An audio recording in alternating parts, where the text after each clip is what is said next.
लंबी छुट्टियों के बाद कुछ दिनों पहले ही मैंने ड्यूटी रिज्वाइन की थी। फिर मेरे पास आया सेजल मेहता केस। इस केस ने मेरे जहन को इतना थका दिया कि लगने लगा मैं इस केस में एक अरसे से उलझा हुआ हूं।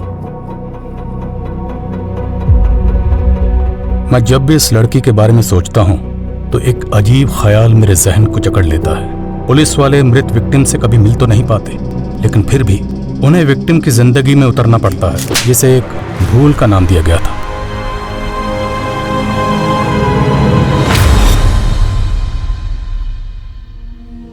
अक्सर ऐसा क्यों होता है? जो लोग दूसरों के हक के लिए लड़ते हैं, किस्मत उनके हक में गलत फैसला सुना देती है। मेरी जिंदगी के कई पन्ने थे, लेकिन हर पन्ने पे 3 शब्द जरूर लिखे होते थे: जोश, जज्बा और जज्बात। Case number 26, Aditya Jain versus Radhika Jain. Your honour, violence का कोई जेंडर नहीं होता है।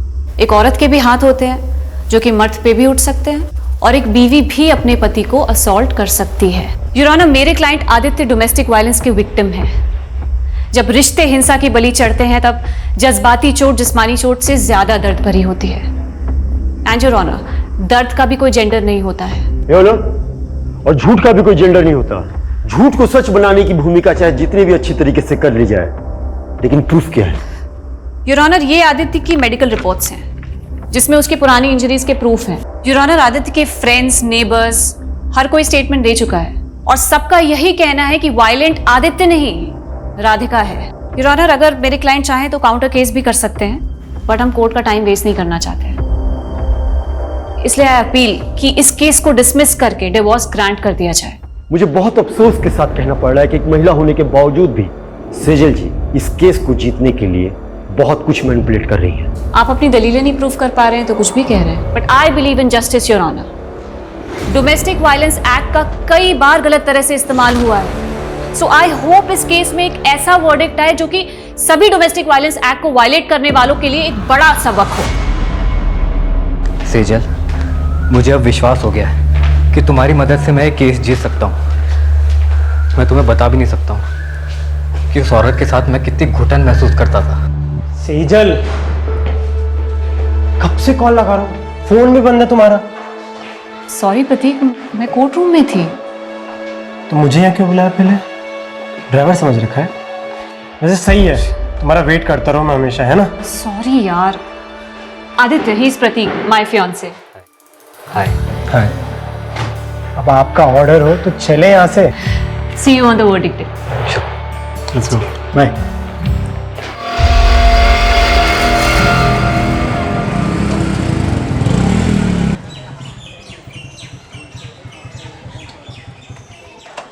मैंने तुमसे कहा था ना, I was not prepared, और तुम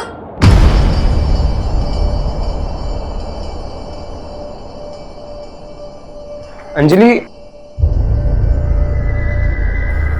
क्या हुआ राघव? अंजलि रो क्यों रही थी? क्या किया तूने उसके साथ? क्या क्या मतलब? फ्रेंड्स हैं हम, हमारी भी पर्सनल बातें होती है। राघव, तू अभी इतना बड़ा भी नहीं हुआ है, और माँ के एब्सेंस में मैं तेरी बड़ी बहन ही नहीं, तेरी गार्जियन भी हूँ। क्या पका रही होती थी? ये क्या लैंग्वेज हुई राघव? हाँ, रुको, मैं अभी अंजलि से बात करती हूँ। उससे क्या बात करोगी आप? हाँ, तो एक बात बता, तू इतना डर क्यों रहा है? कहीं तूने उसके साथ कुछ ऐसा वैसा तो? इनफ। दीदी, मैं आपको कभी पूछता हूँ क्या कि आप प्रतीक के साथ क्या क्या करती हो? हाँ, मेरी भी पर्सनल लाइफ है, सो प्लीज डोंट इंटरफियर। बहुत बदतमीज होता जा रहा है। सेजल, तुम ना छोटी सी बात को इधर का उधर ले जाती हो यार। तुम उसे शांति से समझाओगी ना तो आई थिंक वो समझ जाएगा। So just relax, okay? चलता। बाहरी दुनिया से जूझना जितना मुश्किल होता है, उससे कहीं ज्यादा मुश्किल उन रिश्तों से जूझना होता है जिनके लिए हम जीते हैं। अपनों की हार के आगे बाहरी दुनिया की जीत भी फीकी लगती है। आदित्य जैन वर्सेस राधिका जैन। इस केस के फैक्ट्स, स्टेटमेंट्स और प्रूफ्स पे बारीकी से गौर करने के बाद ये कोर्ट आदित्य जैन को डोमेस्टिक वायलेंस के चार्जेस से बरी करती है।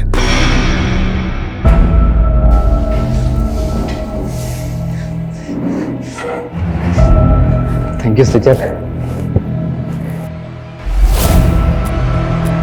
You saved my life. तुम मेरे लिए फरिश्ता बन के आई हो। जिंदगी हर मोड़ पे मुझे कामयाब कर रही थी, पर पता नहीं था मैं एक नाकाम सफर भी तय कर रही थी।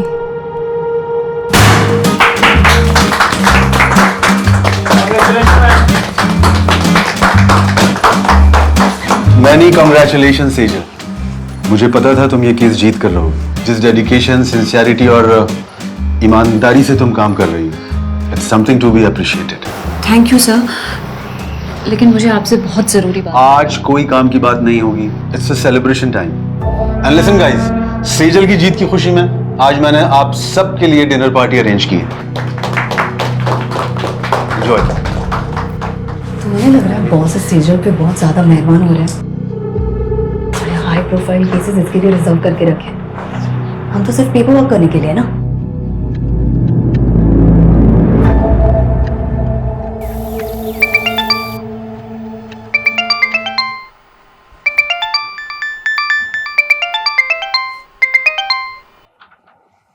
राघव, अखबार में सेजल और उसके केस के बारे में छपा हुआ है और उसने मुझे बताया भी नहीं।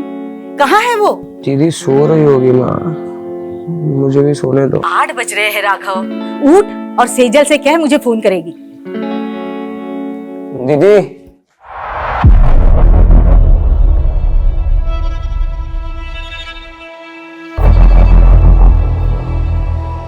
दीदी अंदर हो।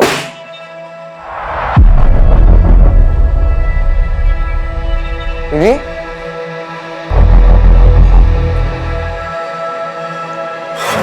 हेलो, कौन? आप कौन बोल रहे हैं? ये मेरी दीदी का नंबर है। आपकी दीदी? वो यहाँ हाईवे पे घायल पड़ी है। क्या? सेजल कुछ बोलती क्यों नहीं? अरे आखिर क्या हुआ है? कुछ बोलेगी भी?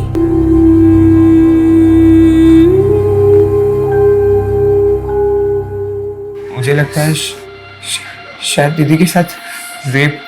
क्या? इसलिए पूरे रास्ते कुछ बता नहीं रही थी। मैंने उनसे काफी बार पूछा क्या हुआ दीदी, लेकिन उन्होंने कुछ बताया नहीं। पुलिस को बुलाना चाहिए। नहीं, मुझे सेजल से अकेले में बात कर लेने दे। तू बाहर जा।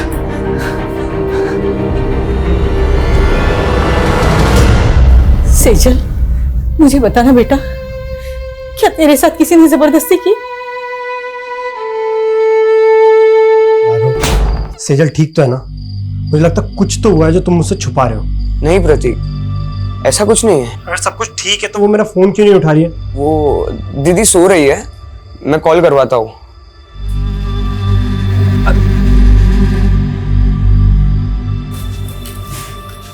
पड़ोसी कुछ भी कह रहे हैं, तिल का ताड़ बना रहे हैं। लेकिन माँ सच सच बताओ, दीदी की तरह आप भी मुझसे कुछ छुपा नहीं रही हो ना?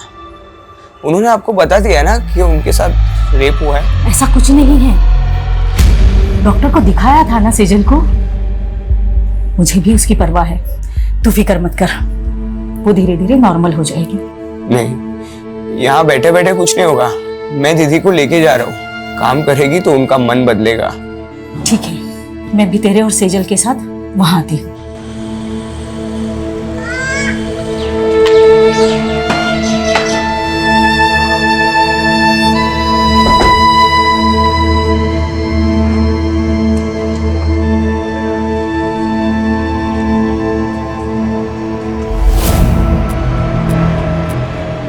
क्या देख रही है? चल अंदर।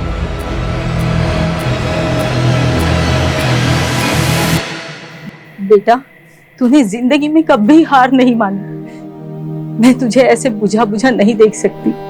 हम यहाँ दोबारा इसलिए आए हैं ताकि तू पहले जैसी बन सके। मैंने कभी भी किसी भी वजह से आपको दुख पहुंचाया हो तो उसके लिए आई एम सॉरी। पर प्लीज आप पहले जैसे हो जाओ ना। आप है ना, अभी मुझे जितना भी डांटोगे ना, मैं सब सुन के लूंगा। जो बोलोगे वो मैं करूंगा दीदी, आपकी सारी डांट सुन के लूंगा। आप जहाँ बोलोगे हम वहां जाएंगे दीदी। तो प्लीज पहले जैसे बन जाओ। You are my strength.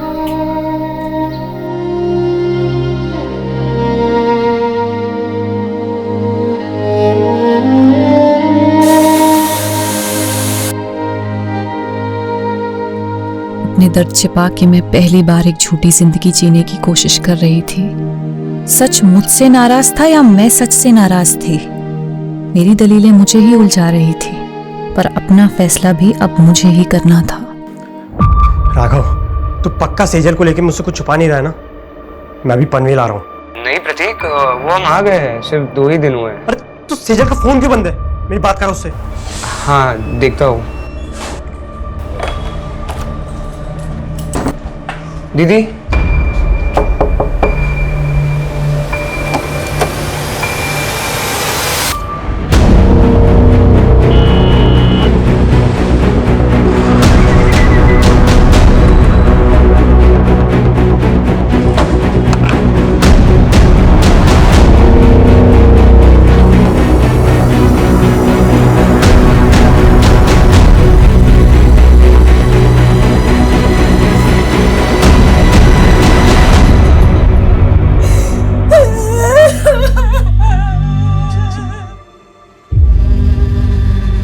Sir ये देखो,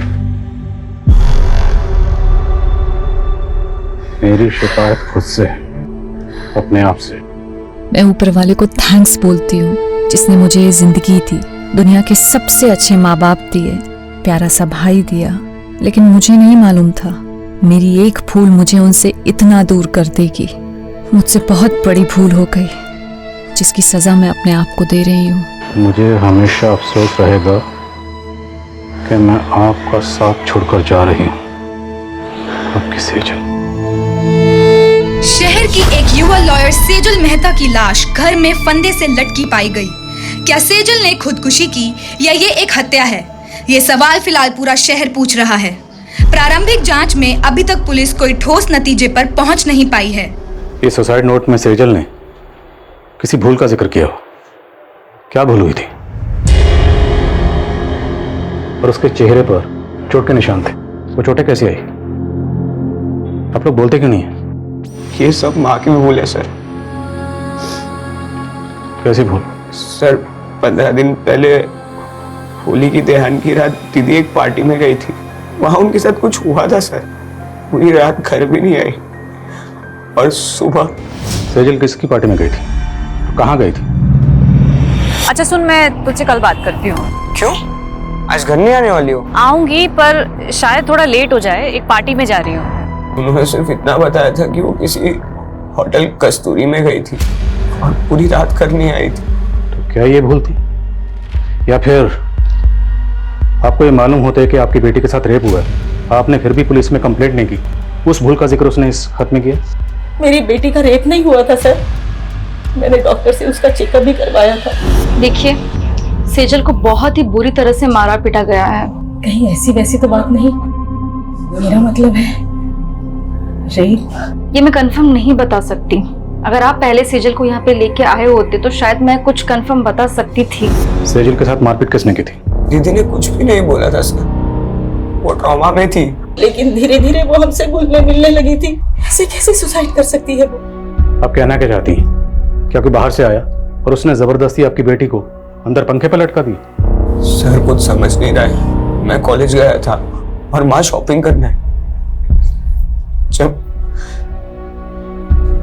घर आए तो दीदी। माना सेजल ने खुद आप लोगों को कुछ नहीं बताया, पर फिर भी उसकी हालत देखकर आप लोगों को नहीं लगा कि आप लोगों को जानना चाहिए कि पार्टी में उसके साथ क्या हुआ, किसने किया और क्यों किया? जानने की कोशिश की थी सर, बस इतना पता चला कि पार्टी उनके ऑफिस में थी। ऑफिस कहाँ पर है? Jawahar Nagar, JP associates. और सेजल आपको घायल अवस्था में कहाँ मिली थी?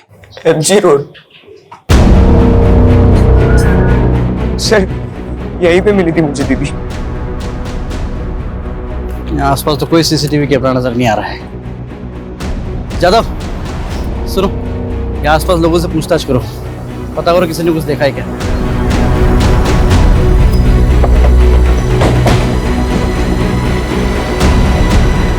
सेजल बहुत स्ट्रांग लड़की थी। मैं मान ही नहीं सकता कि वो सुसाइड करेगी। 12 मार्च की रात आपके ऑफिस की तरफ से कोई पार्टी थी? हाँ, पार्टी तो थी। सेजल ने एक कंट्रोवर्शियल केस जीता था, उसी के सेलिब्रेशन में। और ये सेलिब्रेशन होटल कस्तूरी में हुआ था? कस्तूरी? नहीं तो पार्टी तो ऑफिस में थी। सर, कस्तूरी होटल के बारे में मैं कुछ नहीं जानती। उस दिन पार्टी यहाँ पे ऑफिस में ही थी। ये पार्टी कब तक चली थी? करीब 9 बजे तक, और जब सेजल यहाँ से गई तो सब नॉर्मल ही था सर। अच्छा, हाँ पांडे बोलो। सर, ये जिस हाईवे पे सेजल की लाश मिली थी वहां से 7 किलोमीटर दूर कस्तूरी प्लाजा नाम का एक होटल है। लेकिन राघव ने तो हमें होटल कस्तूरी बोला था। एनीवेज, इस कस्तूरी प्लाजा की लोकेशन भेजो मुझे तुरंत।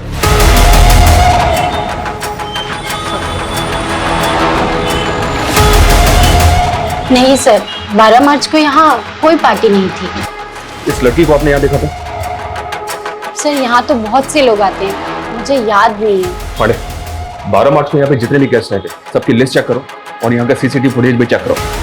चाहे सेजल यहाँ पे आई हो।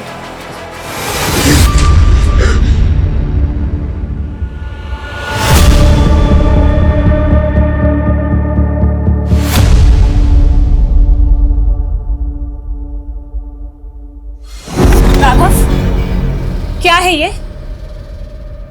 मैंने मेरे बैंकिंग ऐप का पासवर्ड बता दिया तो तुम मिसयूज करोगे मेरे फंड्स का? किससे पूछ के तूने 35,000 रुपए निकाले मेरे अकाउंट से? मैं आपको बताने ही वाला था। और क्या करेगा तू इतने बड़े अमाउंट का? बोल।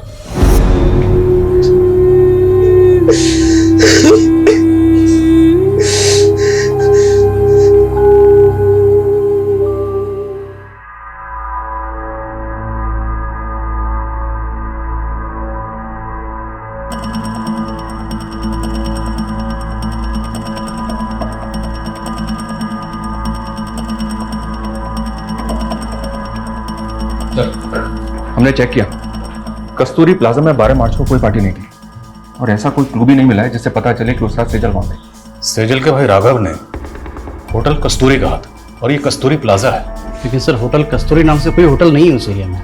पर पार्टी सेजल की ऑफिस में ही थी, ये तो पूरा स्टाफ कह रहा है। 12 मार्च की ऑफिस की फुटेज चेक करके देख रहे हैं सर, शायद कोई क्लू मिले जिससे पता चले कि उस रात सेजल के साथ हुआ क्या था। 12 मार्च के हादसे को फैमिली वजह मान रही है, जबकि हमें सेजल की लाश उसके 15 दिन बाद 27 मार्च को उसके घर पर ही मिली। तो ये फैमिली हमें पार्टी और होटल के चक्कर में बेवजह उलझा तो नहीं रही। उनके बयान अटपटे तो हैं। भाई कह रहा है कि उसका रेप हुआ था, माँ कह रही है कि उसका रेप नहीं हुआ था। और ये सुसाइड नोट, इस सुसाइड नोट में सेजल ने किसी भूल का जिक्र किया। जब उनसे पूछा गया कैसी भूल, इस बात का उनके पास कोई जवाब नहीं। आपको लग रहा है ये मर्डर भी हो सकता है? मर्डर के एंगल को भी रूल आउट नहीं किया जा सकता।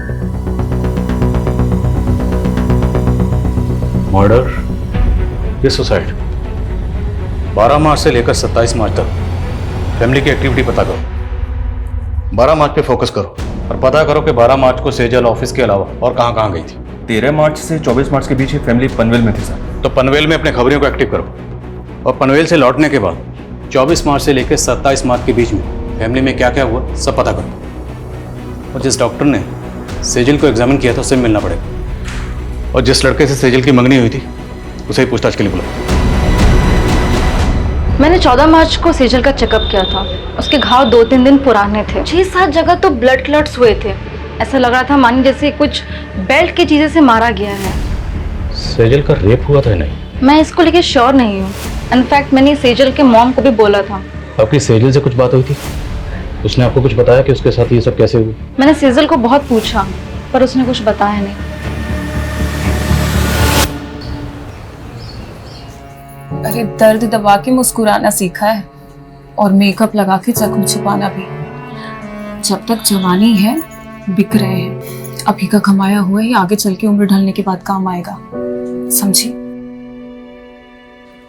माना सेजल की फैमिली ने आपको कुछ भी साफ साफ नहीं बताया कि सेजल के साथ क्या हुआ था, पर आपको कुछ तो अंदाजा हुआ होगा कि सेजल के साथ ऐसा किसने किया होगा। हमेशा खुश ही दिखती थी। मेरे लिए सोच पाना मुश्किल है कि उसके साथ में ऐसा कुछ हुआ है। 12 मार्च को सेजल के ऑफिस की कोई पार्टी थी। अब अगर सेजल उस पार्टी में जाती तो जाहिर सी बात है आपको तो पता ही होता ना। मेरी इस बारे में उससे फोन पे भी बात हुई थी। प्रतीक, बॉस ने ये केस जीतने की खुशी में एक पार्टी रखी है, लेकिन मुझे ये सेलिब्रेशन बिल्कुल अच्छा नहीं लग रहा है। पर हुआ क्या? मुझसे बहुत बड़ा गुफअप हो गया। गुफअप? कैसा गुफअप? सर क्लियरली मुझे कुछ नहीं पता है, but it was something related to her work. Sejal ने ये लॉ फॉर्म 4 साल पहले ज्वाइन की थी। पर इसमें गौर करने वाली बात है वो ये कि सेजल ने जितने भी केसेस जीते थे या जितने भी केसेस पे वो काम कर रही थी, उनमें से ज़्यादातर केसेस वो थे जो पहले उसकी कुली कविता के पास थे। मतलब कविता के केस सेजल को दिए जा रहे, जबकि पहले सेजल कविता को असिस्ट कर रही थी। सर ऑफिस की फुटेज में भी हमने कविता और सेजल के एक और कलीग विकल्प को पॉइंट आउट किया था।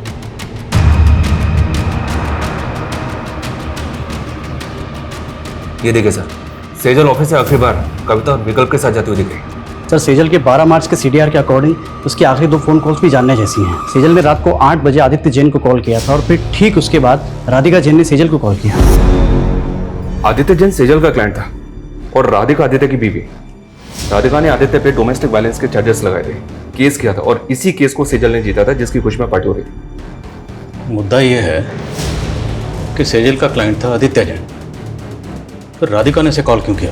कहीं ऐसा तो नहीं कि राधिका से हार बर्दाश्त नहीं हुई? और ऐसा पॉसिबल है सर।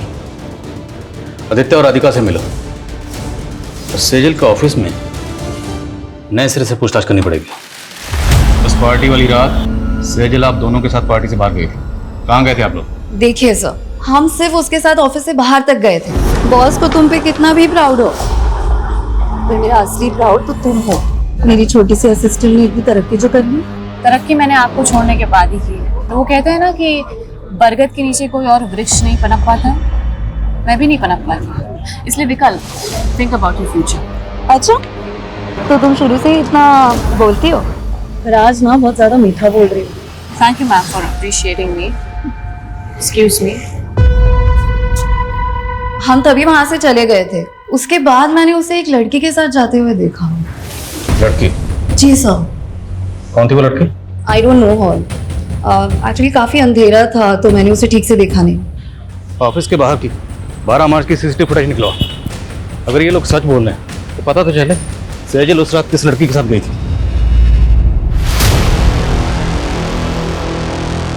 मैंने तुम्हें रोका था, लेकिन तुमने मेरी बात नहीं मानी और अब तुम्हारी वजह से अब मैं प्रेग्नेंट हूँ।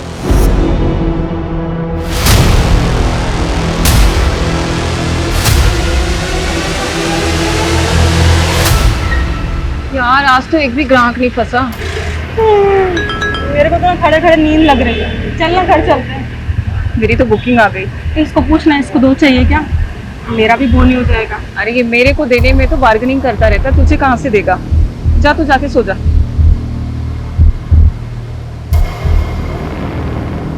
आदित्य से केस हार गई थी, वो भी सेजल की वजह से। तो फिर 12 मार्च की रात को आपने सेजल को किस इरादे से कॉल किया? नहीं सर, मैंने उसे कॉल नहीं किया था। मैंने उसके 5-6 मिस्ड कॉल देखे, तब जाकर मैंने उसे कॉल बैक किया था। तो बात क्या हुई थी आपकी उसके साथ? सेजल को गिल्ट हो रहा था। गिल्ट? अब क्या है सेजल? सॉरी राधिका, जिंदगी में पहली बार मैंने एक गलत इंसान का केस ले लिया। कहना क्या चाहती हो तुम? मुझे आदित्य की सच्चाई पता चल गई है। आई नो, आदित्य नहीं बल्कि तुम डोमेस्टिक वायलेंस का शिकार हुई हो। मैं खुद सेजल की बात सुनकर हैरान थी सर। ऊपर से वो बोल रही थी कि वो मेरे लिए आदित्य के खिलाफ लड़ेगी। हाँ बोलो सर। ये आदित्य के घर पे तो ताला है और मैंने पता किया ये 12 मार्च से ही गायब है और काफी दिनों से इसका फोन भी बंद आ रहा है। आदित्य का 12 मार्च से गायब होना और आदित्य की वाइफ राधिका का ये कहना कि सेजल को उसके लिए गिल्ट हो रहा था, मामला कुछ समझ में नहीं आ रहा। इस गिल्ट को क्या हम सुसाइड नोट में लिखी भूल से कनेक्ट कर सकते हैं? तो फिर सवाल ये है कि इस केस को जीतने के बाद 12 मार्च को जो पार्टी दी गई, सेजल उसमें शामिल थी। सेजल उस पार्टी में क्यों गई? राधिका की बात पर हम ऐसे ही यकीन नहीं कर सकते, हमें खुद क्रॉस चेक करना होगा। Right sir. जिस औरत पर अपने पति को टॉर्चर करने का आरोप हो, वो सेजल से बदला लेने के लिए उसको भी तो टॉर्चर करवा सकती है। तो फिर आदित्य क्यों गायब है? सर शायद उसको भी राधिका नहीं गायब करवाओ, वो उसका राज जानता था। अब इस राज से पर्दा तभी उठ सकता है जब हमें पता हो कि आदित्य क्यों गायब हुआ और कैसे गायब हुआ। आदित्य की बैकग्राउंड खंगाल, और मुझे लगता है कि हमें इस बारे में सेजल के बॉस से बात करनी चाहिए। सर हमें सर सेजल की पोस्टमार्टम रिपोर्ट। पोस्टमार्टम रिपोर्ट के मुताबिक कॉज ऑफ डेथ स्ट्रैंगुलेशन, मतलब मौत दम घुटने से। जिस्म पर चोटों के निशान थे, पर पोस्टमार्टम रिपोर्ट रेप कंफर्म नहीं करती। वो शायद इसलिए क्योंकि पोस्टमार्टम उसकी मौत के काफ़ी दिनों बाद किया गया। मुमकिन है कि रेप हुआ, क्योंकि लड़की के साथ जबरदस्ती तो हुई थी। सेजल की हैंडराइटिंग मैच हो रही है और हमारी पनवेल के खबरियों से इंफॉर्मेशन मिली है सर। कैसी इंफॉर्मेशन? पनवेल में सेजल के चाचा चाची रहते हैं। पिछले 7 सालों से दोनों परिवार के बीच कोई बातचीत नहीं है। दरअसल सेजल के पापा की दुकान थी जो सेजल के चाचा ने हड़प ली थी। शैलेंद्र, मेरे पति के गुजरते ही तूने अपने रंग दिखाने शुरू कर दिए। पहले उनका बैंक अकाउंट फ्रीज करवा दिया और अब उनकी दुकान हड़प ली। अरे मैं अपने बच्चों की देखभाल कैसे करूंगी? मैं हूं ना, खर्चा उठा लूंगा तुम सबका। वो दुकान मेरे पापा की थी चाचा जी। आप वहाँ सिर्फ नौकरी करते थे और ऐसे कह रहे जैसे हम पे एहसान कर रहे हैं। बस सेजल, भाभी समझाओ इसको। भैया के बाद कोई नहीं है मेरे अलावा तुमको पालने वाला। पाला मेरे पापा ने है आपको चाचा, अपनी दुकान में काम देके, और आप हमें पालोगे। जबान को लगाम दो इसकी, नहीं तो हाथ पैर जबान सब काट के रख दूंगा। और भूता है ना तो आके हासिल कर लेना वो दुकान। शैलेंद्र ने हमें सताया तो बहुत था सर, और शैलेंद्र के उस थप्पड़ ने सेजल के अंदर बहुत बड़ा परिवर्तन ला दिया था। कैसा परिवर्तन? लॉ पढ़ रही थी सर। उन्होंने ठान लिया था कि चाचा से हमारा हक लेकर रहेगी। दिन रात उन्होंने पढ़ाई की और उसके साथ साथ पार्ट टाइम जॉब भी करती थी। चाचा के खिलाफ केस की पैरवी उन्होंने खुद की थी सर। उसने अपने जीवन की हर लड़ाई जीती थी सर। समझ में नहीं आता खुद से कैसे हार गई। क्या लगता है आप लोगों को, क्या शैलेंद्र सेजल के साथ ऐसी ज्यादती कर सकता है? सर, आप 7 साल पुरानी बातें कुरेद रहे हैं और इन बातों को हम कब का भूल चुके हैं। हमने हमेशा सेजल और राघव को अपने बच्चों की तरह माना था। विश्वासघात उन्होंने किया। उस दुकान पर इनका भी बराबर का हक था, लेकिन सेजल ने चालाकी से। छोड़ना अभी सब बातें, कहिए और कुछ है जो आप पूछना चाहते हैं? 12 मार्च को किधर थे आप? यही पनवेल में। पनवेल में कहाँ पे? अपने घर पर ही था। आई डोंट बिलीव राधिका सच बोल रही। राधिका अपने हस्बैंड आदित्य को टॉर्चर करती थी and it's proven in the court. अगर सेजल को केस जीतने के बाद ऐसा कुछ लगता तो सबसे पहले वो मुझे बताती। सेजल के मंगेतर ने बताया कि वो काफी दिनों से परेशान थी और जब उसने बार बार पूछा सेजल को कि किस बात को लेकर परेशान है तो सेजल ने बताया कि उससे काम में गुफा हो। अब जैसे कि आपने कहा कि सेजल सबसे पहले अगर कुछ होता तो आपको बताती, तो अगर इस गुफा का ताल्लुक राधिका के केस से नहीं है तो फिर किस बात से जिसको लेकर सेजल परेशान थी? ऐसा कुछ नहीं था और आप ये बेकार के सवाल करके अपना टाइम वेस्ट कर रहे हैं। सर, मैंने आदित्य के कुछ रिलेटिव से बात की, लेकिन किसी को नहीं पता कि आदित्य इस वक्त कहाँ पे। आदित्य मोती नगर की कंपनी में मैनेजिंग डायरेक्टर था। वहाँ इंक्वायरी करो, शायद कुछ पता चले। सर इसमें 12 मार्च की सेजल के ऑफिस की बाहर की फुटेज है।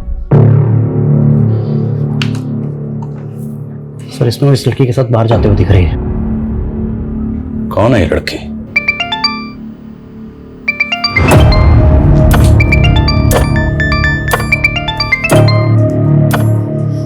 हाँ बरखा बोल। सिमी, एक गाड़ी वाले ने मुझे बहुत टॉर्चर किया। मुझे पैसे भी नहीं दिए और मेरे सारे पैसे ले लिए। मेरे पास तो वापस आने के लिए पैसे नहीं है।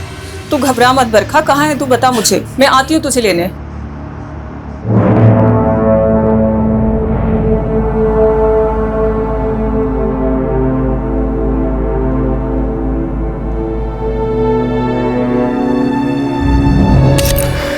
प्रॉब्लम क्या है तेरी?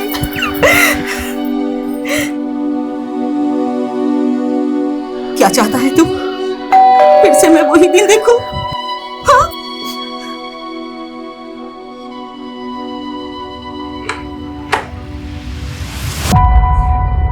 ऐसा करने से पहले तुमने एक बार भी अपनी माँ के बारे में नहीं सोचा? कहीं वजह तुम्हारी दोस्त अंजलि से तो नहीं जुड़ी? हाँ?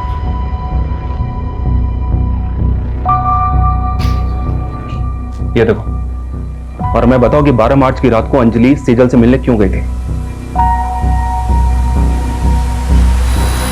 35,000 रुपए राघव कोई छोटी मोटी रकम नहीं होती है। और क्या करेगा तू इतने बड़े अमाउंट का? क्या हुआ? सच सच बता, बात क्या है? दीदी, अंजलि प्रेग्नेंट है। इतनी बड़ी बात तुमने हमसे छुपाई? सर, मैं गिल्ट में था। कहीं मेरी इसी भूल की वजह से तो दीदी ने। सॉरी।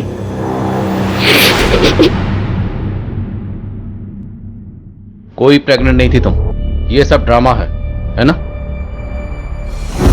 प्रेग्नेंट हो तुम? कोई प्रूफ है? तुम दोनों ने मेरे भाई को बेवकूफ बनाया सिर्फ पैसे हटने के लिए। अब देखना, ऐसे चार्ज में तुम लोगों को अंदर करवाऊंगी ना कि कभी भूलोगे नहीं। 12 मार्च को सेजल को लेकर कहाँ गई थी? मैं तो बस माफी मांगने गई थी उनसे। तुम यहाँ क्या कर रही हो? मुझे माफ कर दो दीदी, प्लीज मेरे खिलाफ कोई केस मत फाइल करना। तुमने गुनाह किया है तो सजा तो तुम्हें दिलवा के रहूंगी मैं। नहीं दीदी प्लीज। वो वहाँ से चली गई थी, कहाँ गई वो मुझे नहीं मालूम है।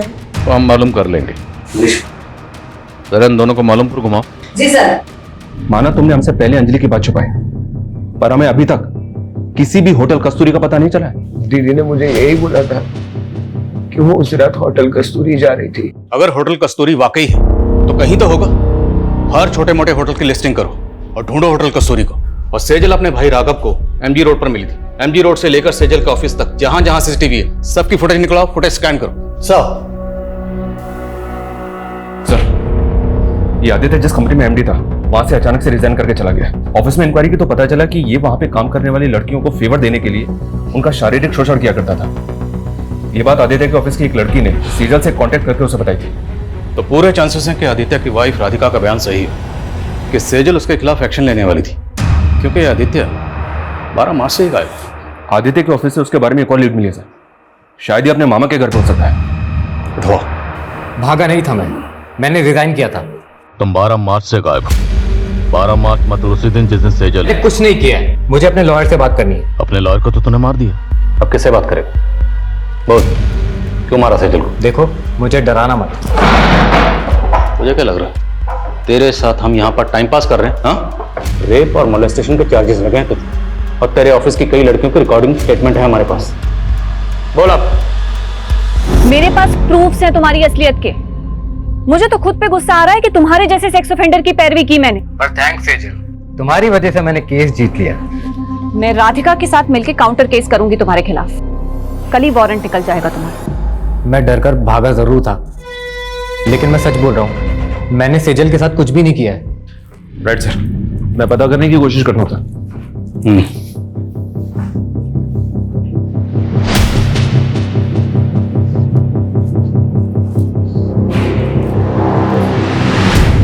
सेजल ने जिस भूल का जिक्र किया था, क्या भूल ये थी कि उसने आदित्य जैसे गलत आदमी की पैरवी की?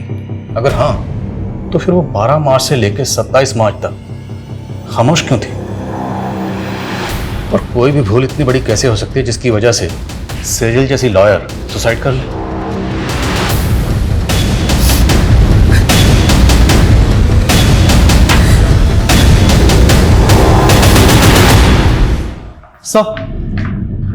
सर, सेजल ने 5 मार्च को कोर्ट में पिटीशन फाइल की थी, जिसमें उसने कोर्ट से अपील की थी कि 7 साल पहले उसके पिता की मौत हार्ट अटैक से नहीं बल्कि उनकी हत्या हुई थी।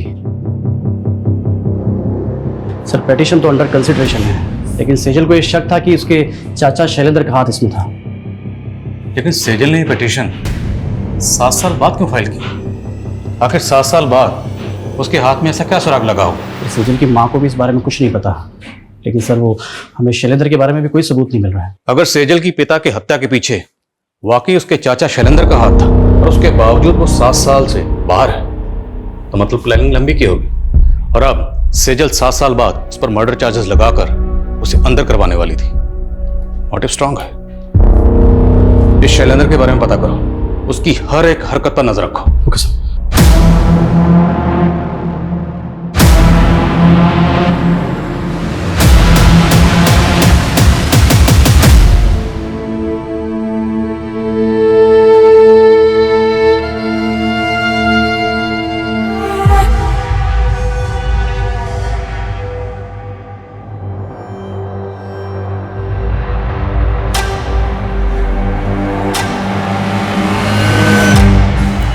रोज पेट पे लात मारती हूँ मैडम। बकबक बनकर। क्या बकबक मैडम?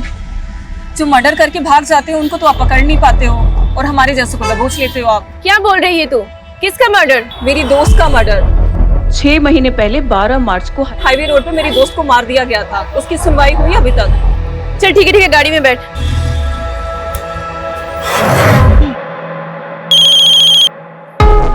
हाँ बोल। सोनू खबरी बोल रहा हूँ साहब। वो आपके हाईवे वाले केस का क्या हुआ? उन्होंने की बोलायचं काय? अरे साहब वो क्या है ना कि मैंने सुभाष नगर पुलिस को एक चकले का टिप दिया है और वहाँ पे एक प्रोस्टिट्यूट बोल रही है कि उसकी फ्रेंड का 2 महीने पहले वहाँ पे मर्डर हुआ। मर्डर? हाँ साहब। क्या 12 मार्च को एमजी रोड पर एक और मर्डर हुआ था? हाँ सर, और सेजल भी 2 महीने पहले एमजी रोड पे बेहोशी की हालत में मिली। वो लड़की कौन थी जिसके बारे में खबर नहीं होता है? सर उसका नाम सिमी है, प्रोस्टिट्यूट है, आज ही अंदर हुई है। इस सिमी से मिलकर चांस लेते, शायद कोई काम की बात पता चले। साहब मेरी दोस्त थी बरखा, उसका एक्सीडेंट हुआ था। लेकिन आपने तो पहले कहा था कि मर्डर हुआ था।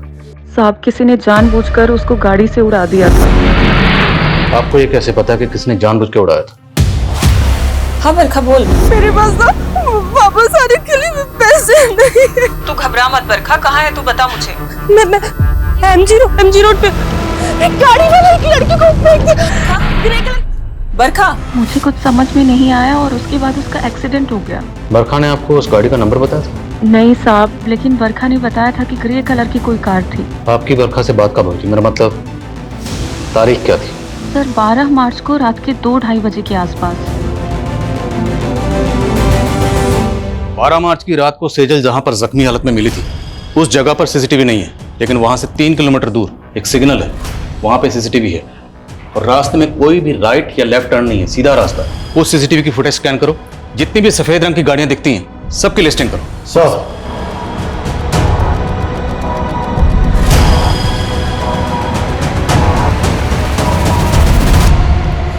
सर उस रात 2 बजे के बाद उस रास्ते से ये 7 ग्रे कारें गुजरी थी और ये इन 7 कारों के 7 ओनर्स हैं। इन ओनर्स की डिटेल्स निकाली तो पता चला कि इनमें से ये मनीष, इसका एक होटल है, होटल संतूरी। राघव ने कहा था कस्तूरी, होटल कस्तूरी में गई थी। संतूरी कस्तूरी। सर ये भी तो हो सकता है कि सुनने में फर्क आया।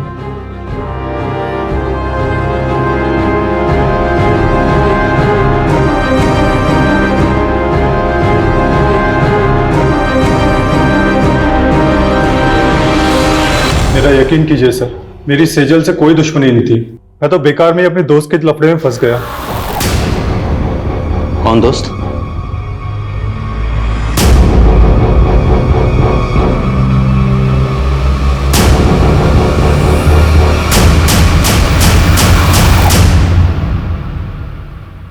दो महीने से तेरी एक्टिंग देख रहा हूं, पर अब तो इस डंडे पे नाच करेगा। नाच। उठ। सेजल ने क्या बिगाड़ा था तुम्हारा? सर मेरा पहले बिल्कुल भी इरादा नहीं था उसे नुकसान पहुंचाने का, बल्कि वो तो ऑफिस की पार्टी मनाने के बाद में उससे मनीष के होटल में मिलने भी आई थी। प्लीज प्रतीक, वैसे भी आदित्य की वजह से मैं बहुत गिल्ट में हूँ। पार्टी करने का एकदम मूड नहीं है। सेजल, ऑफिस में ये सब चलता रहता है।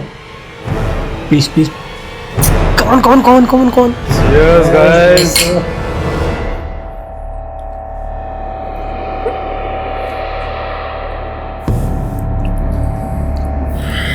सेजल,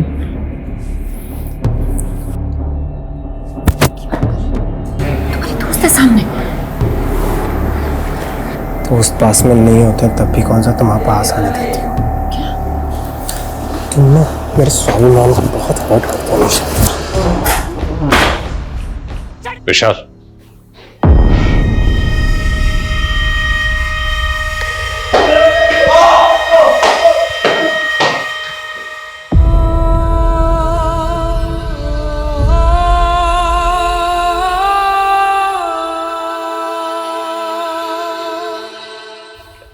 सर सेजल के साथ उसके अपनी मंगेतर ने इतना सब किया, फिर भी वो 15 दिन तक चुप रही। जबकि सेजल कोई आम लड़की नहीं थी, एक लॉयर थी, एक ऐसी लॉयर जो लोगों के इंसाफ के लिए ईमानदारी से लड़ती थी। सेजल प्रतीक को बचपन से प्यार करती थी। उसने प्रतीक पर आंख बंद करके भरोसा किया, लेकिन प्रतीक ने उसके भरोसे को तोड़ा। जब इंसान को किसी अपने सबसे ज्यादा करीबी से धोखा मिलता है तो उस इंसान का पूरी इंसानियत से भरोसा उठ जाता है। सेजल के साथ भी यही हुआ। उसने अपने सुसाइड नोट में यही लिखा कि उसे लग रहा था कि प्रतीक पे भरोसा करके उसने अपनी जिंदगी की सबसे बड़ी भूल की। वो भूल जरूर थी, लेकिन सबसे बड़ी नहीं। सबसे बड़ी भूल थी उसका अपनी जिंदगी को खत्म करना, खुदकुशी करना। हम सब की जिंदगी में दुश्वारियां आती हैं, परेशानियां आती हैं, लेकिन उन परेशानियों से लड़ते हुए, दुश्वारियों से जूझते हुए जद्दोजहद करते हुए जिंदगी में आगे बढ़ना होता है। इसी का नाम जिंदगी है। मौत किसी मसले का हल नहीं है।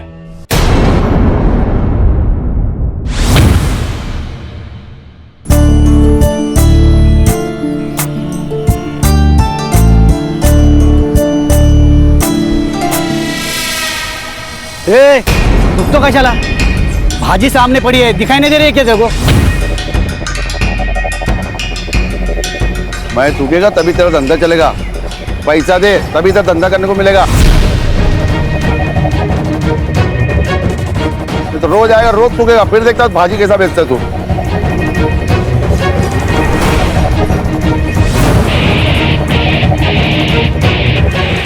वैसा तेरे पास बेचने के लिए और भी महंगी चीज है। ए, हफ्ते में कितने बार आएगा कटोरा लेके? ये हफ्ते का परसों ही दिया ना पैसा तेरे को।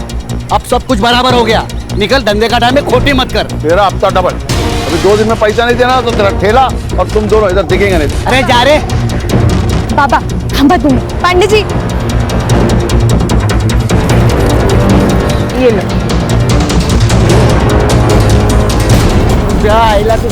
बाबा, जाओ दे ना बाबा। कीचड़ में पत्थर डालोगे ना तो आपके ही कपड़े गंदे होंगे। अरे ये लोग हमको ऐसे डराते रहेंगे जब तक हम इनको उल्टा जवाब नहीं देते। बाबा, हमें जंग नहीं लड़नी, धंधा करना है। सदा मिताली सच कह रही है। अरे ये पांडे ना बहुत पहुंची हुई चीज है। इससे ना दोस्ती अच्छी ना दुश्मनी। तू छोड़, अपने काम पे ध्यान दे।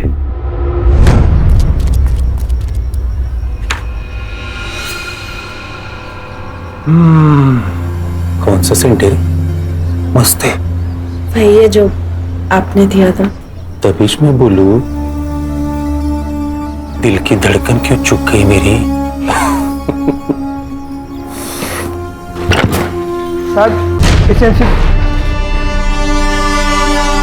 मैं बाद में आता हूँ साहब।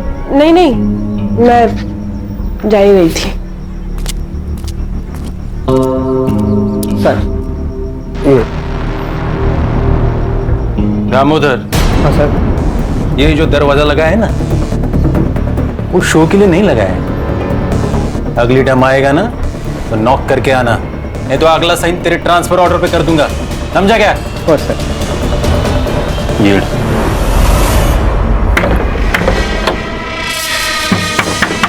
बाबा, काका आप? काका वाका छोड़, सब आप किधर है? बाबा घर पर नहीं है। देख, उसको तो अकल नहीं है, पर क्या है ना, तू समझदार है। तू उसको समझा, नहीं तो क्या है ना, तू बिना बाप के जिंदगी गुजारेगी, समझी? काका, जबान संभाल कर बात करना। तू मेरे को बताएगी कि मेरे को कैसा बात करना है, कैसा नहीं करना। इतनी हिम्मत तेरी है? ए गंगो! बाबा, तू अगर मेरा भाई नहीं होता ना तो हाथ तोड़ के फेंक देता पानी में, समझा? आओ जाओ देना, आपको शपथ है मेरी। मेरी बेटी बोली ना, इसलिए बच गया तू। चल जा, निकल निकल। किधर निकल, किधर निकल? मेरा भी घर है, समझा? कितना पैसा चाहिए? मैं देगा तेरे को पैसा। ये मेरा घर है, तेरे हिस्से का घर तू बेच दिया बेवड़े। चल निकल, नहीं तो पुलिस के हाथ में दे देगा तेरे को। चल, तेरे को मार के मेरे को जेल भी जाना पड़ेगा ना तो चलेगा। देख, मेरा और तेरी बेटी का मैं क्या हाल करता है कि बस्ती वाला तुम लोग का बॉडी में हाथ लगा लेगा भी नहीं, समझा? मेरे बेटी को मारने की बात करता तू। चल चल निकल रे, निकल। अरे निकल, चल। छोड़ेगा नहीं, छोड़ेगा नहीं।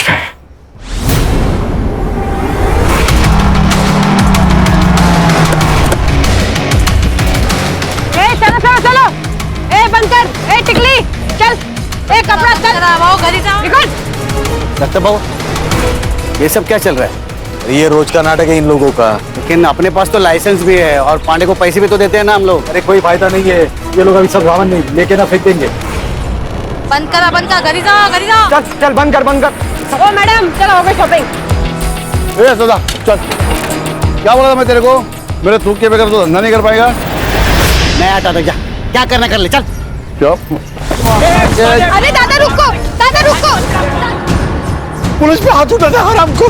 देखो, ये पुलिस बिना मतलब हमको मारती है। ये पांडे के साथ पुलिस मिली हुई है। इनको पैसा भी दो और पुलिस का मार भी खाओ। इसमें सदाम की कोई गलती नहीं है, सब गलती है पांडे की। हाँ ये पांडे। ठीक है। चलो चलो जाओ बंद करो चला जाओ।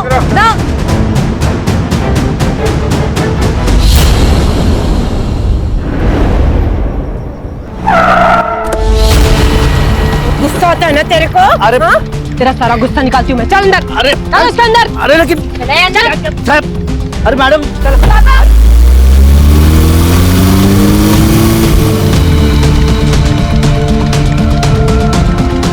काका वो पुलिस वाले पापा को लेके गए, मुझे बहुत डर लग रहा है। जबरदस्ती क्यों कर रहे हो?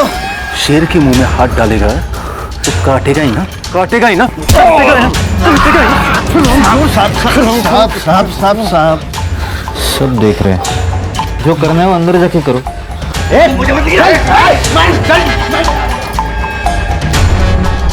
तेरे पे हाथ उठाया था ना इसने, इतना मार कि आगे से जब भी मिलेगा ना तो नजर नीचे होनी चाहिए। अरे साहब लेकिन मैंने किया क्या है? मेरी गलती क्या है ये तो बताओ तुम। दीपाली पकड़ा ये तेरे में? हाँ?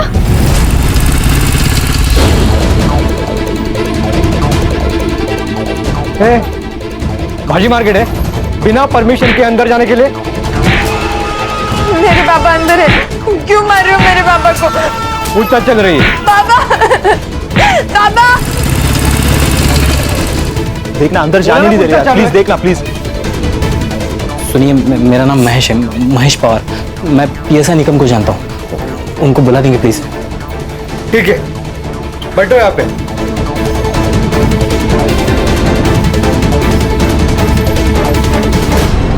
संडी टांग पकड़ इसकी।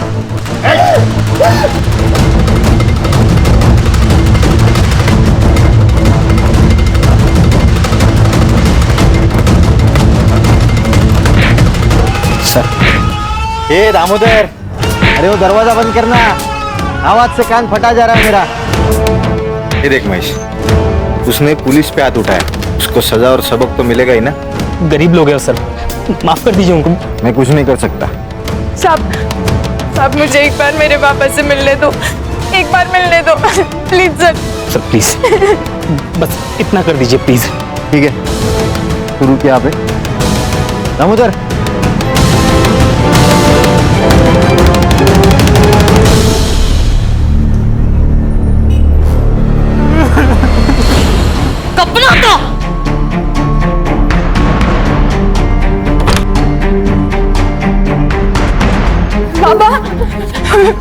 पापा ये क्या हो गया आपको?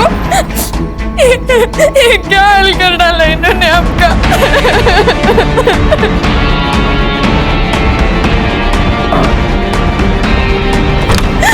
हम छोड़ेंगे नहीं इनको, हम लड़ेंगे, हम जरूर लड़ेंगे। लड़ेगी तू? लड़ेगी? ये तो बिना पिए ही गर्म हो रही रे। पता नहीं मेरी शेरनी अब क्या करेगी उसके साथ। जाओ देना साहब, बहुत हो गया, मर जाएंगे वो, खाली पॉकेट में फंस जाएंगे हम। आगे से लफड़ा नहीं करेंगे, मैं बात करता है इनसे। ठीक है, अपने वैन में डाल के दोनों हरामियों को घर छोड़ दो। हो साहब।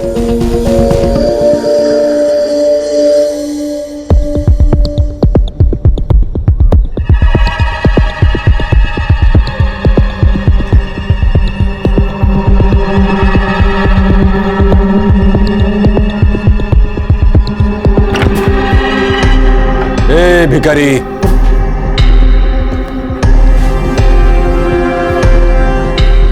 अरे जंगल में रह के शेर से पंगा लेगा तो ऐसी हालत होगी।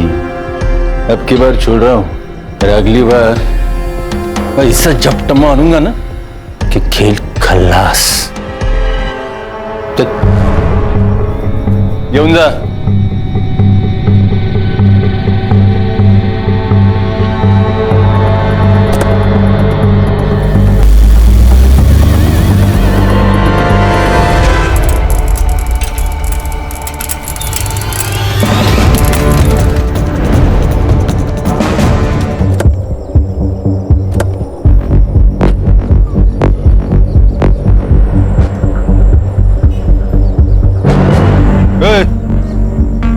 जो साहब ये तो हमारे सदाबहू और मिताली है साहब। अरे किसी गाड़ी ने उड़ा दिया होगा। गाड़ी कैसे उड़ा है? अगर गाड़ी ने उड़ा है तो ये और ये सड़क से इतने दूर आकर गाड़ी उड़ाकर चली गई क्या? ये एक्सीडेंट नहीं है भाइयों, ये इनको मारा गया साहब, इनको मारा गया, ये एक्सीडेंट नहीं है साहब। चलो आप पीछे हो साहब, चलो चलो। नहीं ये एक्सीडेंट नहीं है। नहीं साहब, ये एक्सीडेंट नहीं है साहब। एम्बुलेंस बोलो। बल्कि खून है खून। ये पुलिस हमसे कुछ छुपा रही है भाइयों। अगर आज हमने इस अन्याय के खिलाफ आवाज नहीं उठाई तो कल इस सदा की जगह हम लोग होंगे और मिताली की जगह हमारी बेटी हो सकती है। इसलिए जब तक ये पुलिस वाले अपने सदा और मिताली के कातिल को नहीं पकड़ती तब तक ये मार्केट बंद रहेगा। पुलिस प्रशासन, पुलिस की गुंडागर्दी, पुलिस की तानाशाही, पुलिस की गुंडागर्दी। जनता का आक्रोश और लोकल पुलिस की प्रति नाराजगी की वजह से ये इन्वेस्टिगेशन एसआईटी को सौंपी गई।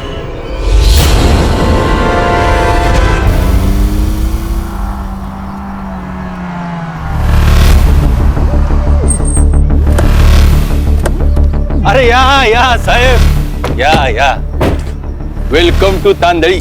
Mumbai police team SIT. Nikam, अब भगत क्या बसला है? जाओ साहब का चाय नाश्ते का देखो।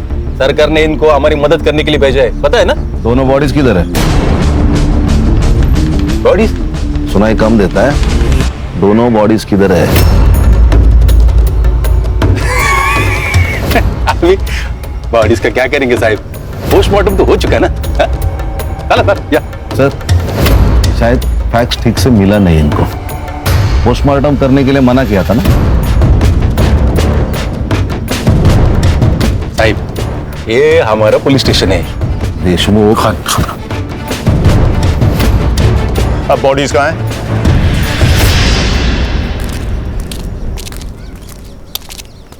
साहेब,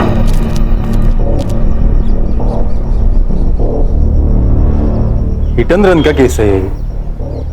आप लोगों के आने से सच्चाई बदलेगी नहीं। तुमने अपनी रिपोर्ट बना ली देशमुख, अब हम अपना काम कर ले। अब यहीं रुकिए।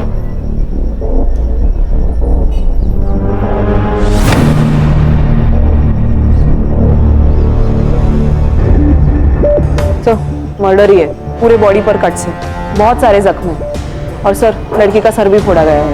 ये जो हिट एंड रन केस बोल रहा है ना, केस डाइवर्ट करने के लिए सर। क्या बोलता है साहेब? मतलब हम लोगों ने जो कुछ काम किया है वो बेमतलब है? नाम के लिए काम कर रहे हो तो काम छोड़ दो देशमुख। एक्सीडेंट केस है, अंधे दिख रहे हैं हम। नहीं, आप लोग अंधे नहीं है, हम लोग अंधे। अभी आप लोग आए हो ना तो आंखें खुली करके ये सारा इन्वेस्टिगेशन कर रहे हो। हमने किधर रोका है? रोका है? ए देशमुख, किससे बात कर रहा है ना वो पहले समझ ले। उल्टा जवाब नहीं ना दे रहे क्योंकि तू वर्दी में है, इसलिए पहले सोच और बाद में बोल। कोऑपरेट कर। दामोदर। Yes sir. ये दोनों बड़े साहब को और दोनों बॉडीज की फाइलें दे दो। हो गया कॉपरेशन? देशमुख, सारे files, reports, PM report, forensic report सब कुछ चाहिए। देता हूं।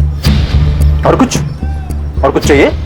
हाँ चाहिए ना, हमें हमारा सेटअप करने के लिए जगह चाहिए। कहाँ करें?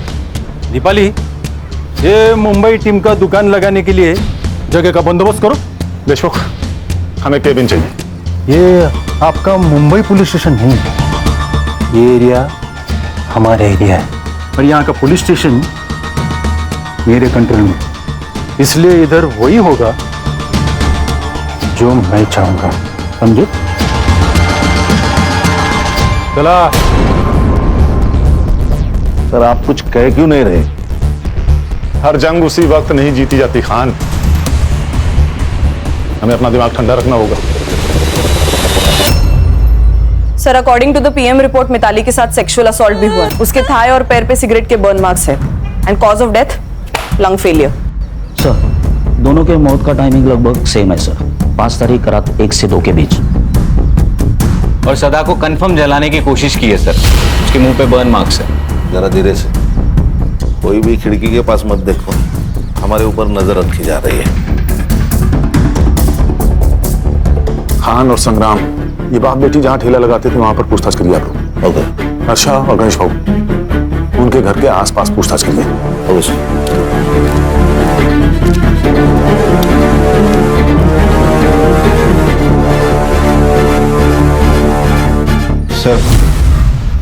सब हाथ से निकल रहा है। मुझे तो अब डर लगने लगा है। डरने का नहीं, इनको जो करना है करने दो। मैं हूं ना, मैं सब संभाल लूंगा। गरीब लोग थे साहब, अपने काम से काम रखने वाले। किसी के साथ पंगा? गरीब लोग कहाँ किसके साथ जाकर पंगा करेंगे साहब। मगर हाँ, वो म्यूनिसिपैलिटी वाला दिनकर पांडे है ना साहब, वो रोज आकर मिताली और सदा को परेशान करता था साहब। उस दिन वो पुलिस वाली दीपाली है ना साहब, उसके बाद पुलिस वाले आए और हमारे सदा को लेकर चले गए।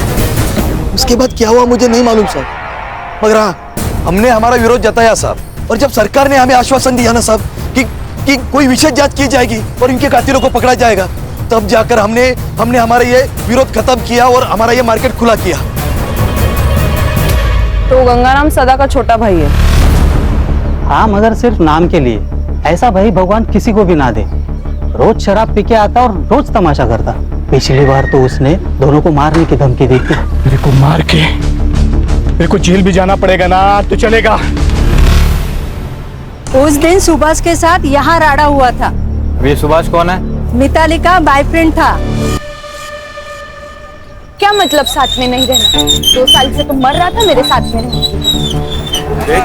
पहले की बात है ना, और अब तेरा मेरा मैच नहीं है। अब वकील की परीक्षा देती तो खुद को बड़ा आदमी समझने लगा। ठेले वाली से तेरा मैच नहीं जम रहा। कितना कमीना आदमी है रे तू, जना घिन आती है तुझसे। ज्यादा शानी मत बन, समझी ना? और वैसे भी चप्पल कितनी भी महंगी क्यों ना हो, उसे सर पर लेकर घूमने का रिवाज नहीं हो, समझी? मेरी बेटी को चप्पल समझता है क्या तू?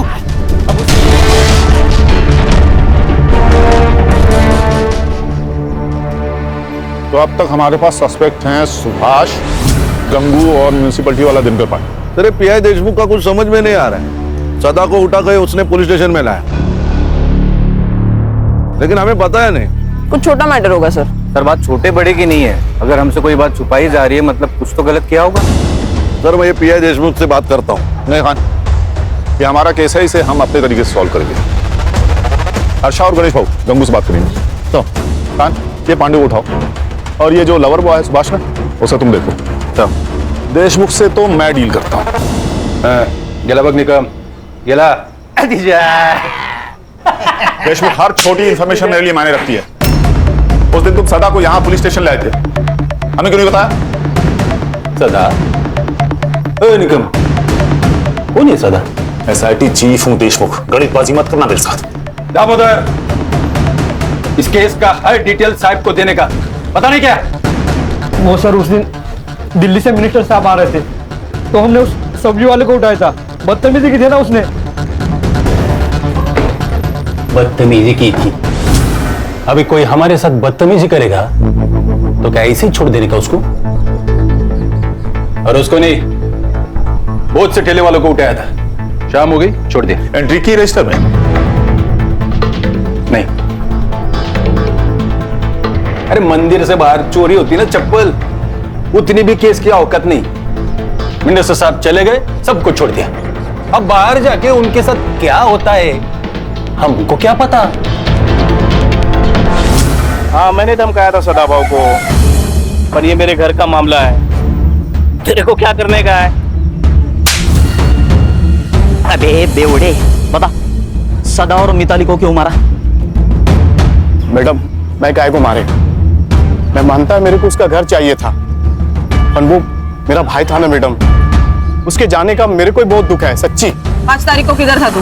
किधर रहेगा मैडम, इधर ही रहता है। मैं रात को इधर ही सोता है, काम पे जाके फिर वापस इधर ही आता है मैडम। ये देख, जब तक मैं ना कहूँ तब तक शहर छोड़ के जाने का नहीं, समझा? आप ऑफिसर हो, मैं भी म्यूनसिपालिटी में काम करता हूँ, हमको सब पता है। जाओ पहले वारंट लेके आओ, हम डरते नहीं पुलिस से। वारंट चाहिए? हीरो बनेगा? बताओ क्या एसआईटी क्या चीज है? मारो साहब, मारो और मारो इसे। बहुत हरामी चीज है ये पांडे। इसने मारा साहब उन दोनों को। इसे छोड़ना मत साहब। सदा और मिताली को क्यों मारा? सर मैंने नहीं मारा सर, वो हफ्ता देने में नाटक करते थे तो थोड़ा बनती नहीं थी उनके साथ। 200 रुपए के लिए कोई जान लेता क्या?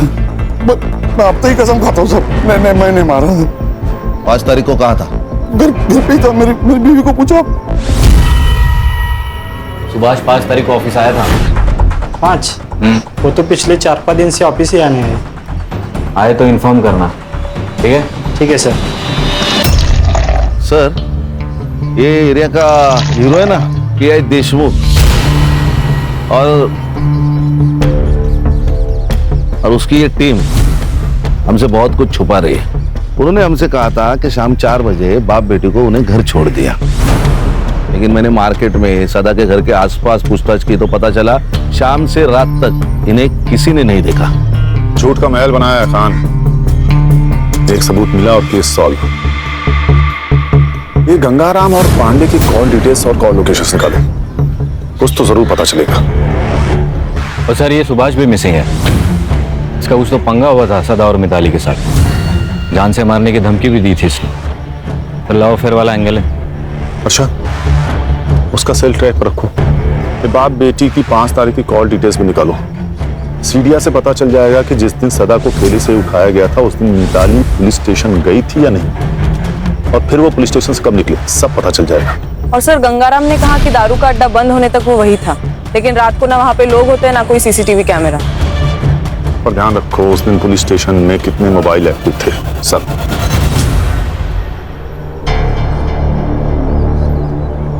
ये स्कूल के वक्त होमवर्क की डेडलाइन होती थी ना, वैसा वाला फील आ रहा है मुझे। इसलिए एक सेकंड बहुत जरूरी है, प्रोडक्टिव रहना भी बहुत जरूरी है। अच्छा यस सर। ये उस रात जितने भी मोबाइल नंबर्स एक्टिव थे ना पुलिस स्टेशन में, उनको ट्रेस कर रही हूँ। सदा और मिताली उस दिन शाम को 4:30 बजे से रात को 1:30 बजे तक पुलिस स्टेशन में थे और फिर घर की ओर निकले। और सर बाकी के जो 2 नंबर्स है वो भी 5 तारीख को शाम को 4:30 बजे से 1:30 बजे तक पुलिस स्टेशन में थे। वो 2 नंबर्स है सुभाष पाटिल और उसके दोस्त महेश पवार के। ये कहानी तो खत्म होने का नाम ही नहीं ले रही खान। एक के पीछे एक नए किरदार की एंट्री होती जा रही है। सर हमारी कहानी क्या कम फिल्म है, हर मोड़ पे ट्विस्ट है। देखिए ना, ये सुभाष का फोन 1:30 बजे पुलिस स्टेशन में था, फिर बाहर गया तो वापस आया ही नहीं। अरे महेश का फोन 2 बजे तक वही था, बाहर गया फिर वापस पुलिस स्टेशन आया। ऐसा 2 बार हुआ। बाद में महेश का फोन स्विच ऑफ। सुभाष को रडार पे रखो। हो सकता है सुभाष और महेश ने मिलकर दोनों को मारा हो। लेकिन फिर रेप किसने किया सर? सुभाष या महेश? सर ऐसा भी तो हो सकता है कि ये सब गंगाराम ने किया हो। अपने भाई से बदला लेने के लिए उसने अपने भतीजी के साथ कुछ गलत किया हो। Hello hello sir. हाँ, उस सुभाष को उसके ऑफिस में पकड़ लिया सर। लेके आओ उसे। सर मैं भागा नहीं था, मैं मुंबई गया था मामा के घर पे। मामा के घर क्यों गया था? सर मेरा मामा आईसीयू में, कैंसर हुआ है, लास्ट स्टेज पर है। मैं इतना टेंशन में था सर कि मैंने ऑफिस में भी इन्फॉर्म नहीं किया। सब सोच के आए हैं आप वकील बाबू? सारा प्लान रेडी है आपका? हाँ? मतलब तूने मारा है मिताली और सदा को? तेरी गर्लफ्रेंड थी ना वो, मार्केट में सदा ने देखो चप्पल से मारा, उसका बदला लिया तूने, है ना? नहीं मैडम, मैंने किसी को नहीं मारा, और मेरा और मिताली का तो ब्रेकअप हो चुका था। 5 तारीख को कहा था? अरे सर मैंने कहा, मैं मुंबई में था हॉस्पिटल में। कहा था? सुभाष पापा को पुलिस लेके गई है। देख मिताली, मुझे तुझसे कोई बात नहीं करनी, और खबरदार अगर यहाँ पर कोई भी तमाशा किया तो। सुभाष प्लीज प्लीज मेरी मदद कर, मुझे तेरे अलावा कोई नहीं है, और वैसे भी वो तेरे बाबा जैसे ही है ना। जिसने पूरे मार्केट में मुझे चप्पल से मारा वो मेरे बाबा जैसे। सुभाष सुभाष प्लीज मेरी मदद कर।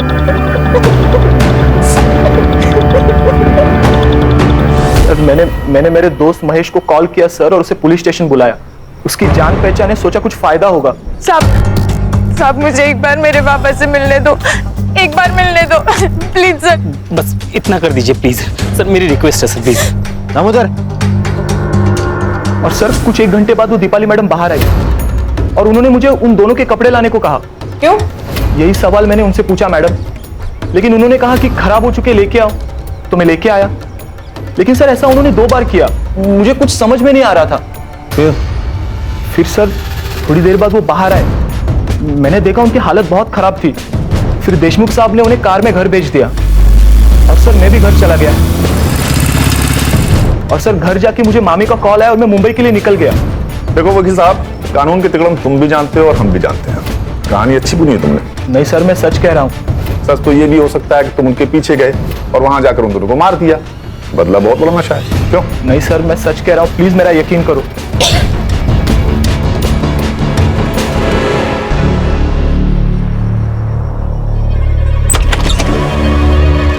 अरे दीपाली जी, आइए अंदर आके बैठे। ऐसे छुपकर कौन सुनता है, पता है ना? नहीं, वो मैं तो पूछने आई थी कि कुछ चाहिए हो तो बताना। फिलहाल तो थोड़ी सी प्राइवेसी दे दीजिए, कुछ चाहिए होगा तो बुला लेंगे। जी सर।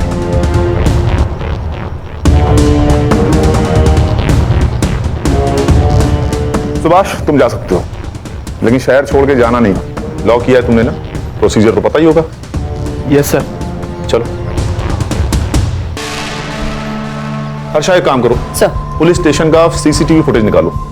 वहां से हमें पता चलेगा कि ये लड़का सच कह रहा था या नहीं। क्या डरपोगे रे तुम लोग? तुम लोगों को पुलिस में नहीं स्कूल में होना चाहिए था। लेकिन सर वो सुभाष तक पहुंच गए। तो क्या क्या किया हम लोगों ने? 4 डंडे मारे, थोड़ा सा खून बहाए। अब इसके लिए वो लोग क्या करेंगे? इंक्वायरी करेंगे या इन्वेस्टिगेट कर देंगे, दूसरा क्या होगा? साहब, वो एपीआई हर्षा पुलिस स्टेशन का सीसीटीवी फुटेज मांग रही है।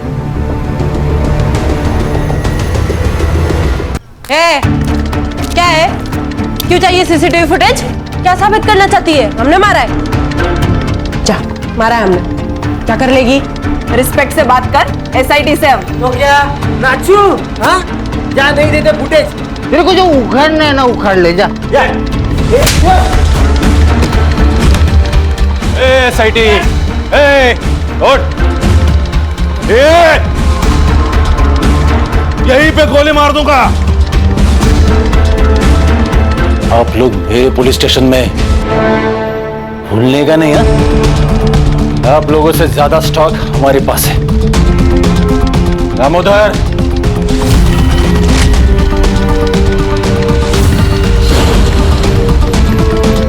अभी ट्रिगर दबा दूंगा ना, सबका खेल खल्लास हो जाएगा। समझा क्या?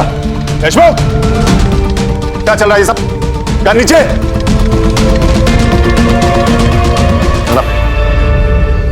क्या सब? सर सीसीटीवी फुटेज मांगा तो ये दादागिरी कर रहा है। सर लोग दारू पी के आए ड्यूटी पे। देख देशमुख, सीसीटीवी फुटेज दे दे, नहीं तो मजबूरन मुझे आईजी को इन्फॉर्म करना होगा। नहीं, गलती हो गई, गलती हो गया।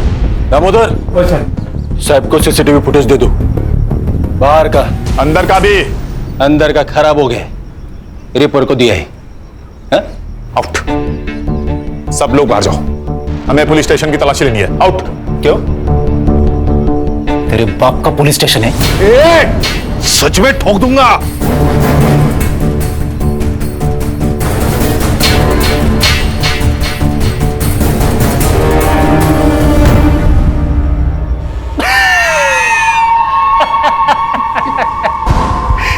क्या बरला?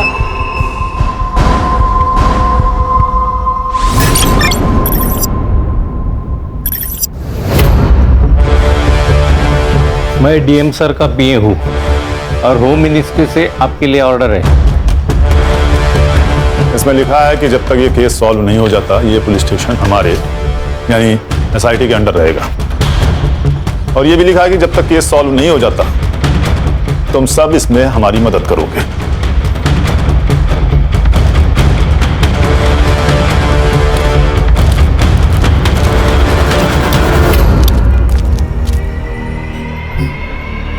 मैंने कहा था ना खान, हर जंग उसी वक्त नहीं जीती जाती। ये देखिए सर, 4:40 पर सदा को यहाँ लाया गया। उसके 20 मिनट बाद सुभाष और मिताली पुलिस स्टेशन पहुंचे और फिर कुछ ही देर में महेश भी अपनी बाइक पर आया और फिर 11 बजे महेश और सुभाष उन दोनों के कपड़े लेने बाहर गए और फिर वापस आए। ये 2 बार हुआ सर। सर फिर ये 1:30 बजे सदा और मिताली को पुलिस वैन से घर तक छोड़ा गया। उसके बाद सुभाष भी वहां से निकल गया, लेकिन ये महेश ये महेश अंदर बैठा था करीबन आधा घंटा। ये आधा घंटा अंदर कर क्या रहा था? और पोस्टमार्टम के हिसाब से सदा और मिताली की मौत रात 1:30 से 2:30 के बीच हुई। अगर दामोदर उस दिन उन दोनों को घर छोड़ने गया होगा तो बचे हुए 45 मिनट में ही सब कुछ हुआ होगा। Absolutely right sir. Forensic team बुलाकर सारे रूम को अच्छे से चेक करो तुरंत। Yes sir.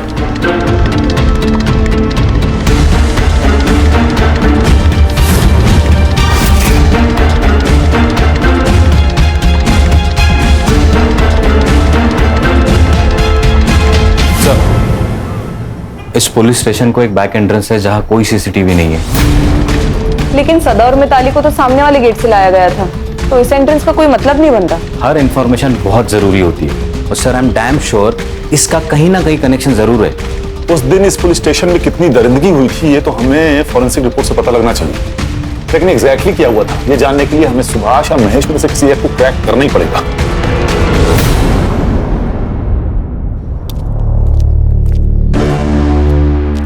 सर, एक बुरी खबर है।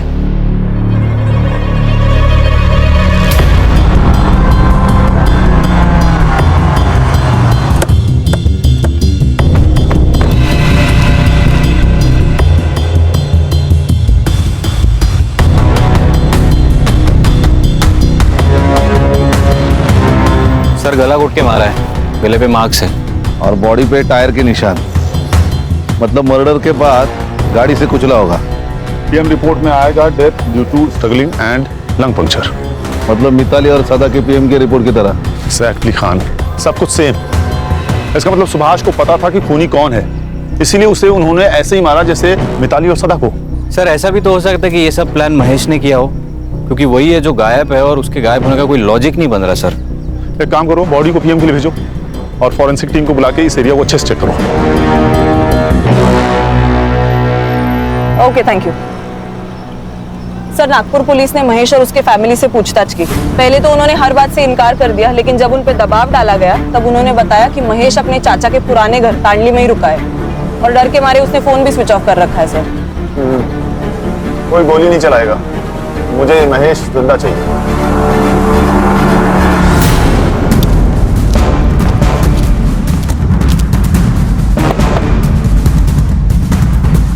कौन है? अरे हम पड़ोसी हैं।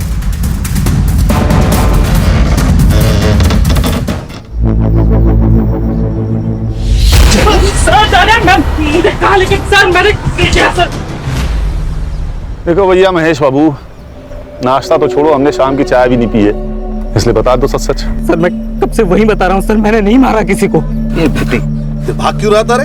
छुपा क्यों था? सर मैं डर गया था सर, और मुझे पता था कि कोई भी लफड़ा हुआ तो सबसे पहले मैं ही फंसूंगा। और सर मुझे कनाडा में जॉब मिला है, वीजा मिलने से पहले कोई भी केस लगा तो मुझे वीजा नहीं मिलेगा, इसलिए मैं चुप के बैठा था सर। क्या लगा, क्या लफड़ा होगा, क्या पता था तुझे? सदा और मिताली को दामोदर मोहन लेके निकले, उसके बाद सुभाष भी उनके पीछे निकला। मैंने सोचा मैं निकम से एक बार बात करके आता हूँ, इसलिए मैं पुलिस स्टेशन गया था। समझा उस बाप बेटी को? हाँ, अरे ऐसा पुलिस वालों से पंगा नहीं लेते, और खास करके देशमुख साहब के जैसे पुलिस वाले से तो बिल्कुल भी नहीं। आप टेंशन मत लीजिए, मैं बात करता हूँ उनसे। हाँ, वो तेरा वीजा आया क्या? नहीं, वो अभी प्रोसेस चल रहा है। आ जाएगा रे, टेंशन मत ले, मैं ही ना इधर। हाँ,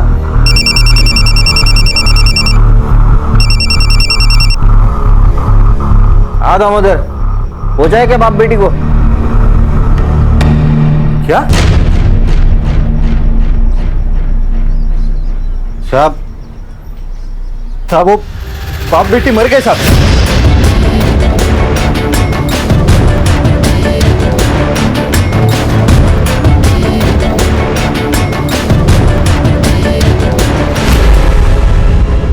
महेश तू निकल, थोड़ा अर्जेंट काम है अपने को, बाद में मिलता हूं तेरे को।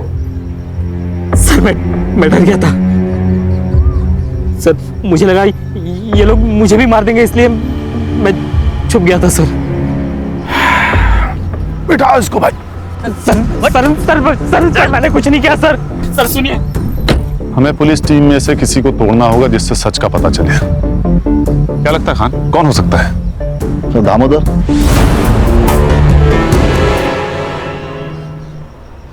देखो दामोदर, कभी कभी हम ना चाहते हुए भी हादसे का शिकार हो जाते हैं। मैं जानता हूं तुम्हारे साथ कुछ ऐसा ही हुआ होगा। देखो महेश ने तुम लोगों के खिलाफ गवाही दे दी है, तो अब बचने का कोई चांस नहीं। हाँ, अगर तुम सरकारी गवाह बन जाते हो तो तुम्हारे लिए आसान होगा। बताता हूँ। उस रात देशमुख सर ने मुझे सदा और मिताली को घर छोड़ने के लिए कहा था। ए उतरो सदा।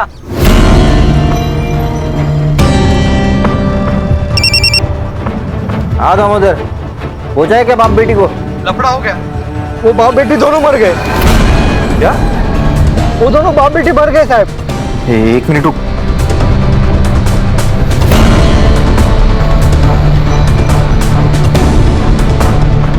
दामोदर, इन दोनों को लेके गांव के बाहर पहुंच।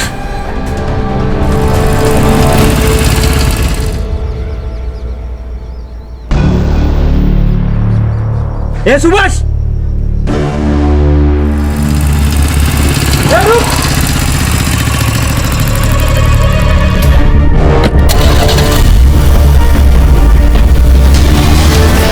मैंने कुछ नहीं किया साहब, बस एक गलती हो गई। मैं चुप बैठा रहा। एक सच को छुपाने के लिए 100 झूठ बोलने पड़े। ये सुभाष को किसने मारा?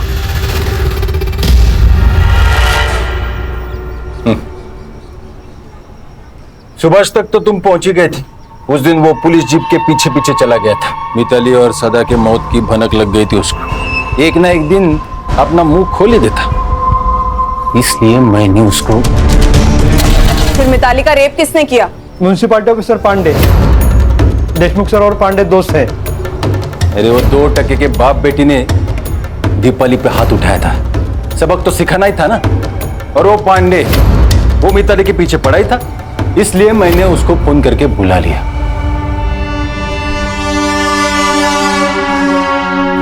सर, ये दिनकर पांडे पुलिस स्टेशन के पीछे वाले रास्ते से अंदर आए, इसीलिए सीसीटीवी फुटेज में दिखाई नहीं दिया।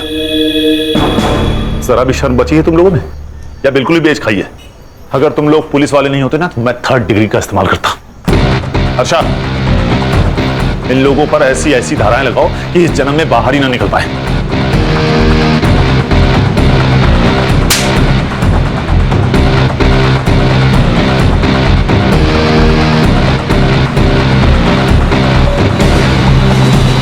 सच ही कहा है किसी ने, A great power comes with great responsibility। और हमारे यहाँ तो पावर आते ही मनमानी शुरू। ऐसे चंद पुलिस वालों की वजह से पूरी पुलिस फोर्स बदनाम हो रही है सर। खान, एक पुलिस ऑफिसर को पर्सनल और प्रोफेशनल लाइफ दोनों अलग रखनी चाहिए। देशमुख और दीपाली ने सदा के साथ हुए गलती से झगड़े को ईगो पर ले लिया, और ईगो ने तो रावण का सर्वनाश कर दिया। इंसान क्या चीज है?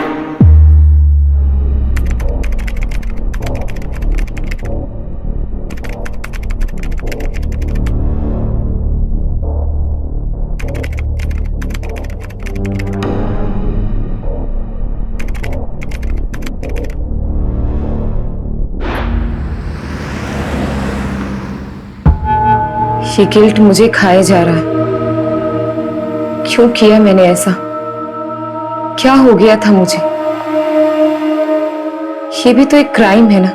सब कुछ इतनी जल्दी में हो गया कि मुझे कुछ समझ में ही नहीं आया। और अब ये समझ नहीं पा रही हूं कि ये गिल्ट खत्म कैसे होगा। गिल्ट होना अच्छी बात है, और अच्छा है कि तुम्हें गलती का एहसास है। बट टू बी फ्रैंक, मैं तुम्हारी मदद तभी कर पाऊंगा जब तुम मुझे खुल के बता पाओगे कि तुम्हारी गलती क्या है। मुझे लेट हो रहा है, मैं चलती हूँ।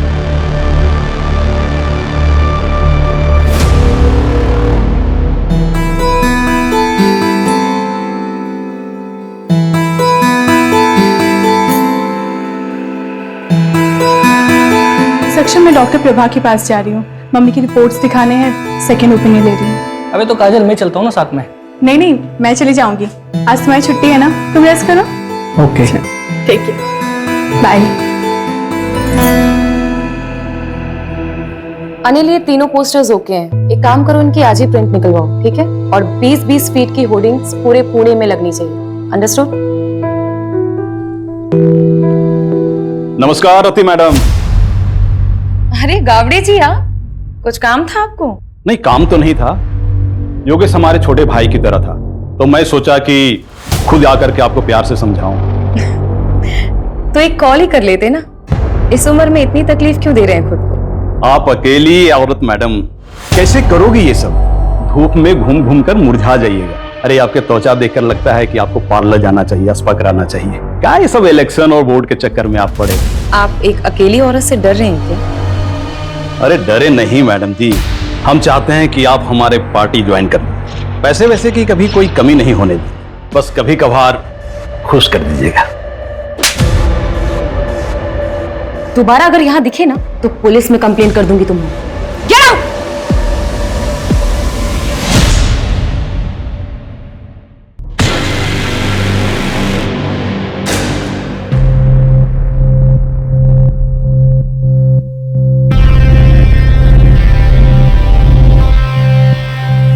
लती, कब तक हम ऐसे छुप छुप के मिलते रहेंगे? काजल प्लीज मुझे थोड़ा और टाइम दे दो, मैं अब तक उस गिल्ट से बाहर नहीं आ पा रही हूँ। कब तक तुम उस गिल्ट में रहोगी? तुम उस गिल्ट से इसलिए नहीं निकल पा रही हो क्योंकि तुम निकलना नहीं चाहती, और मुझे तो ऐसा लगता है कि तुम मेरे लिए सीरियस नहीं हो। नहीं काजल, ऐसी कोई बात नहीं है, मैं तुमसे बहुत प्यार करती हूँ। I love you so much, I love you। तुम डिसाइड कर लो, तुम्हें मैं चाहिए या फिर तुम्हारे ये गिल्ट। तुम्हारे पास 1 हफ्ते का समय है, मैं कानपुर जा रही हूँ, मेरी माँ का ऑपरेशन है। काजल, धारा जल्दी करो, लेट हो रहा है। आ रही हूँ, 1 मिनट आ रही हूँ। ये लीजिए।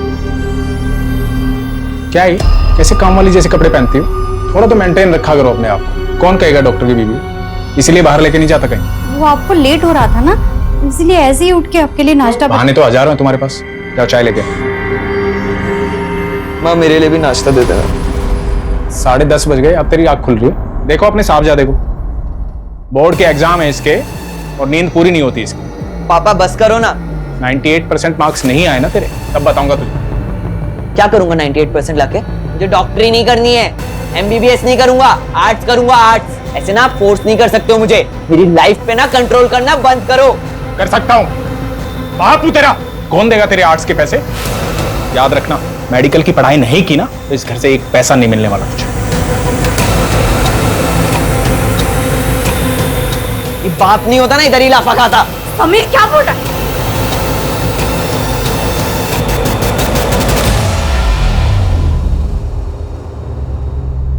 माता जी, ये दवाई मैंने लिखी है और ये हमारे कैंप की तरफ से फ्री है। जुग जुग जियो बेटा, तुम बहुत ही अच्छा काम कर रहे हो।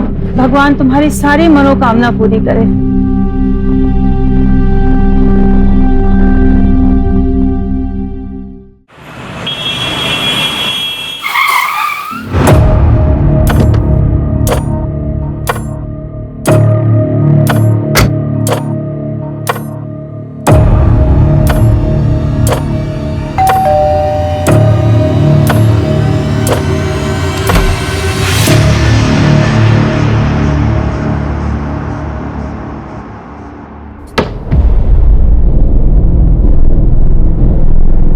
आप बैठो, मैं कॉफी लेके आती हूँ।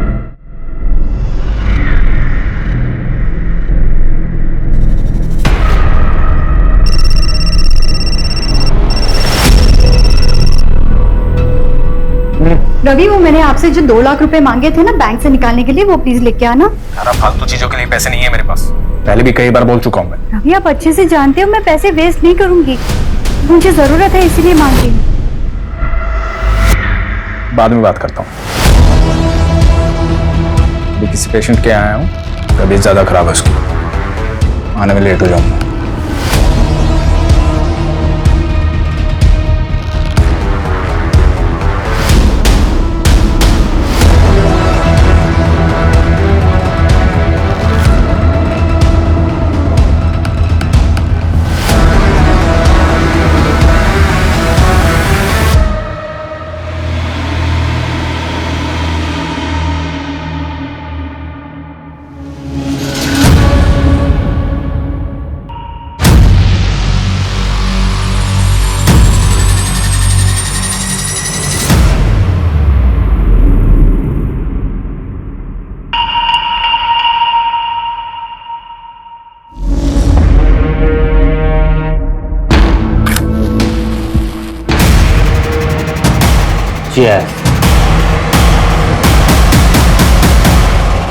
यार मेरी तो बस एक ख्वाहिश है, मुझे ना अपने बेटे को जोर से गले लगा के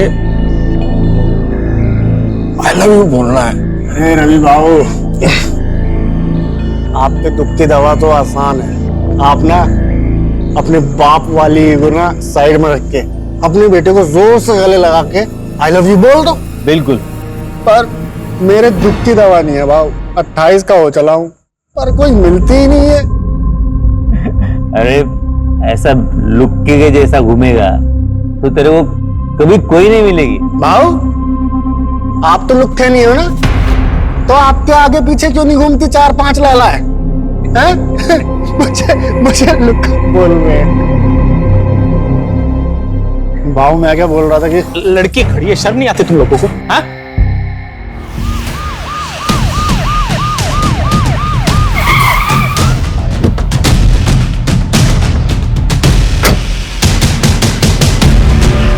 सर, बड़ा ही अजीब क्राइम सीन है, देखिए।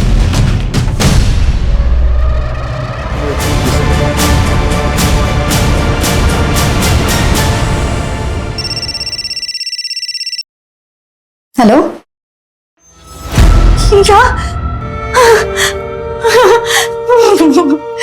माँ, क्या हुआ? समय पापा।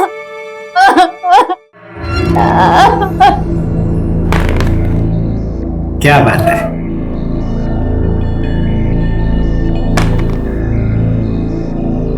पापा, आपका 1 आया था, आपने 3 क्यों चलाया? मैंने चीटिंग नहीं किया। आप चीटिंग कर रहे हो। चलो आई देखो ना, पापा चीटिंग कर रहे हैं। क्या टिया, तू भी किसको बता रही है? ये तो खुद चीटर है।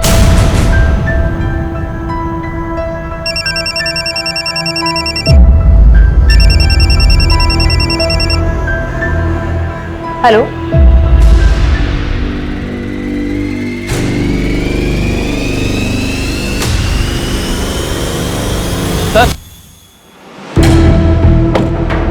सर ये रवि की सीढ़ियाँ। किसका नंबर है?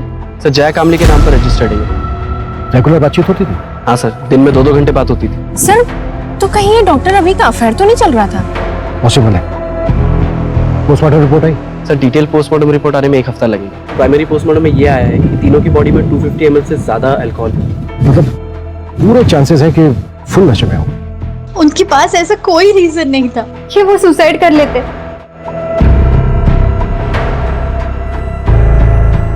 क्या आप लोग इन्हें जानते हैं? नहीं। नहीं सर। नहीं। क्या इसको जानते हैं? नहीं जानते सर। जया कामली, शायद नाम सुना हो? नहीं जानते सर। श्योर? जी।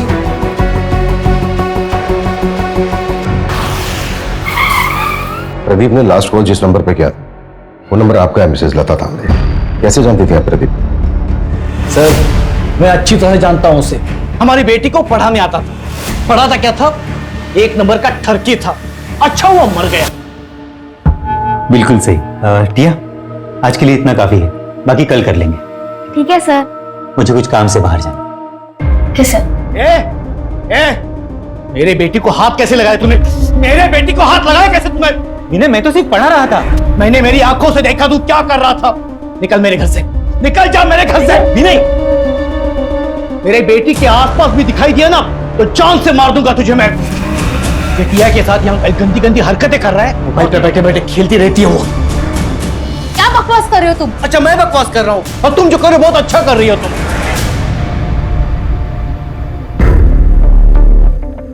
सॉरी सर, वो थोड़े गुस्से वाले हैं। मंजू, यस। इन दोनों को देखिए, कभी आपने प्रदीप के साथ देखा है इन दोनों को? जानती हैं आप इन्हें? नहीं, मैंने नहीं देखा। प्रदीप की फैमिली में से जानती है किसी को? क्योंकि हम उसके घर पे गए थे, घर पे ताला लगा हुआ था और नेबर से भी हमें कोई खास इन्फॉर्मेशन नहीं मिली। नहीं सर, उसने कभी कुछ बताया नहीं। शायद वो अकेला ही रहता था। अच्छा मिसेस तांबे, क्या आप कोई ऐसा रीजन जानती हैं जिसकी वजह से प्रदीप सुसाइड कर सकता है? नहीं सर, मैं अच्छे से जानती हूँ उसको। प्रदीप सुसाइड कर ही नहीं सकता। अपना वादा याद है ना तुम्हें? भूली तो नहीं? वरना मैं अभी भी पुलिस के पास जा सकती हूँ। नहीं, पुलिस के पास मत जाना। मैं रवि के अंतिम संस्कार में बिजी थी। मैं तुम्हारा काम कर देती हूँ। जल्दी करो, मैं और दिन ज्यादा वेट नहीं कर सकती हूँ। हाँ ठीक है।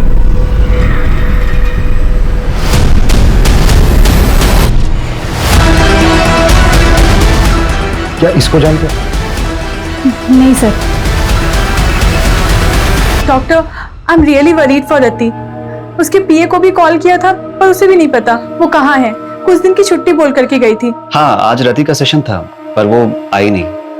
टू बी ऑनेस्ट, मैं खुद भी उसके लिए थोड़ा वरीड हूँ, स्पेशली लास्ट सेशन के बाद। मुझे पता था कि यही होगा। आप कितना भी भाग लो लेकिन आपके कर्म आपको ढूंढ ही लेते हैं, इसलिए मेरे साथ ये सब हो रहा है। काजल भी मुझे छोड़कर चली गई। कुछ बचा ही नहीं मेरी जिंदगी में, कुछ भी नहीं। मैंने उसे बहुत समझाया था लेकिन वो मेरी बात समझने के लिए तैयार ही नहीं थी। अगर आपसे वो कांटेक्ट करती है ना तो आप प्लीज मुझे कॉल करके बता दीजिएगा। ओके।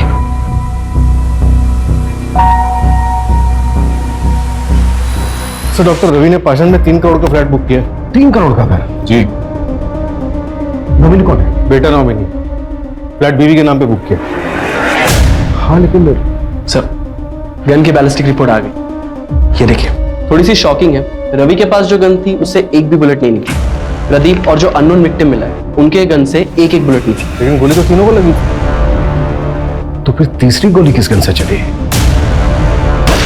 सर, अननोन विक्टिम के हेड में जो गोली मिली उसकी बैलिस्टिक रिपोर्ट बन रही है। 2 दिन में गन का पता चल जाएगा। इसका मतलब साफ है कि वहां पर कोई चौथा भी था।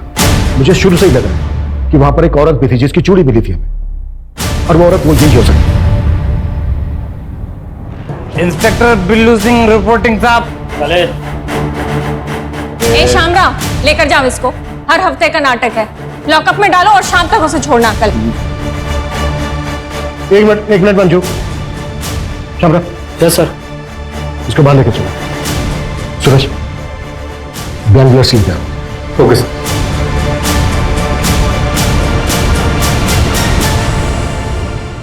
चल पकड़।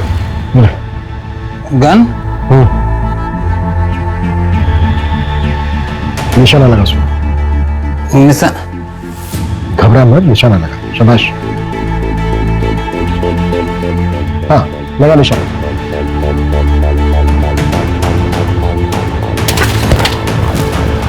इसको तुरंत हॉस्पिटल लेके जाओ और इसका अल्कोहल कंटेंट चेक करो। क्विक। चलो। मान लेते हैं ये है मिस्टर एक्स। मिस्टर एक्स के राइट हैंड में गन थी। मिस्टर एक्स ने प्रदीप को शूट किया। प्रदीप के राइट हैंड में गन थी। प्रदीप ने रवि को शूट किया। रवि के हाथ में भी गन थी, लेकिन रवि की गन तो चली नहीं। तो फिर मिस्टर एक्स को गोली लगी कैसे? देखो, इन तीनों के ब्लड में 250 ml से ज्यादा अल्कोहल कंटेंट था। बिल्लू भी हैवी ड्रिंक करता है, जैसा कि हमने देखा कि बिल्लू ठीक से खड़ा भी नहीं हो पा रहा। निशाना लगाना तो दूर की बात। सर, तो फिर ये मिस्टर एक्स और प्रदीप का निशाना इतना सटीक कैसे लगा? दोनों में से किसी का भी निशाना नहीं चुका। इसका मतलब ये पूरा क्राइम सीन सेटअप था। एग्जैक्टली, हमें गुमराह करने के लिए। ये कोई मास सुसाइड नहीं बल्कि मास मर्डर था। इसका मतलब साफ है कि यहाँ पे इन तीनों के अलावा भी कोई चौथा था, और ये चौथा है हमारा असली मर्डर। ये ले तेरे पैसे और अपना मुंह बंद रखना। और हाँ, याद है मुझे मेरी डील। शहर छोड़ के चली जाऊंगी मैं। तेरे लिए यही अच्छा होगा। और गलती से भी समीर की कंप्लेंट पुलिस में नहीं करूंगी। बोला ना, नहीं करूंगी।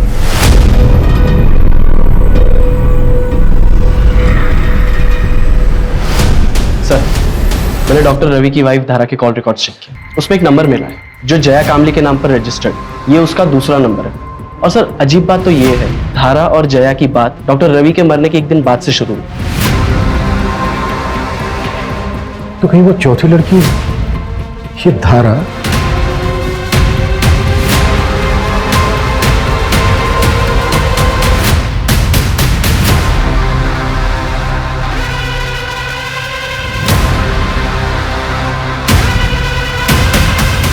जी, मैं जानती थी जया को। उसका रवि के पास इलाज चल रहा था। उसने रवि की मौत के बाद सांत्वना देने के लिए फोन किया था। जी।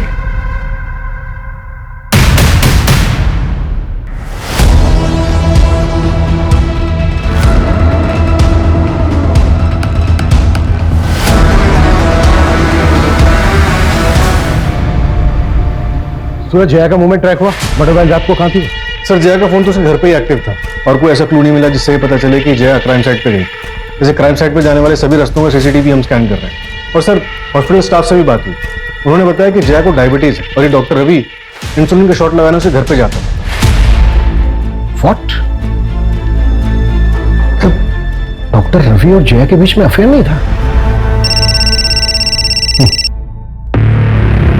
हेलो, अच्छा नजर रखो उस पर। सर उन तीनों को जिसने गन सप्लाई की थी उस सप्लायर का पता चल गया। गुड्डू ने उस पर नजर रखी है। मूव।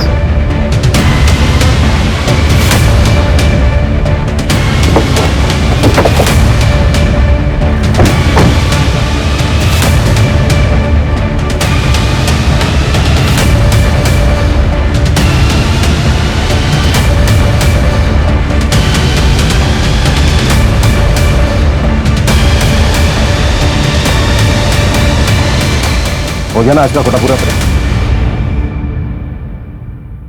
इन तीनों को गन तूने ही सप्लाई की थी, इसको जानता है तू?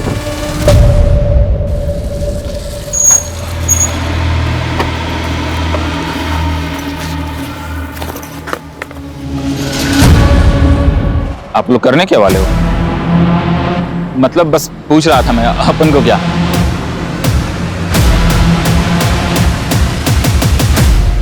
आलू? हाँ साहब, 3 लोग थे, 4 गन लेके गए और उनके पूरे सीट पे आलू भरे थे। ये तो तीसरा आदमी था, इसका क्या नाम बताया तुमने?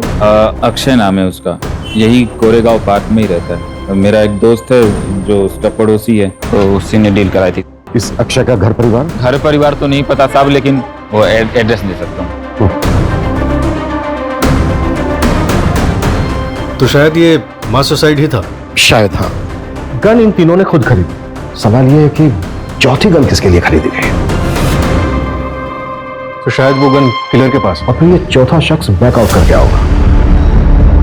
शायद ये भी हो सकता है कि शुरू से इसका प्लान था। अब सवाल यह है कि ये चौथा शख्स कौन है और उस चौथे शख्स का इन तीनों के साथ क्या कनेक्शन? सबसे पहले हम इस कनेक्शन को ढूंढना। और सर वो आलू जो शाहिद ने बताया था, इतने सारे आलू सर, समझ में नहीं आ रहा है। मैं तो बेहोश था हॉस्पिटल में, कल ही डिस्चार्ज हुआ हूं। मुझे तो पता ही नहीं था कि अक्षय इस दुनिया में नहीं।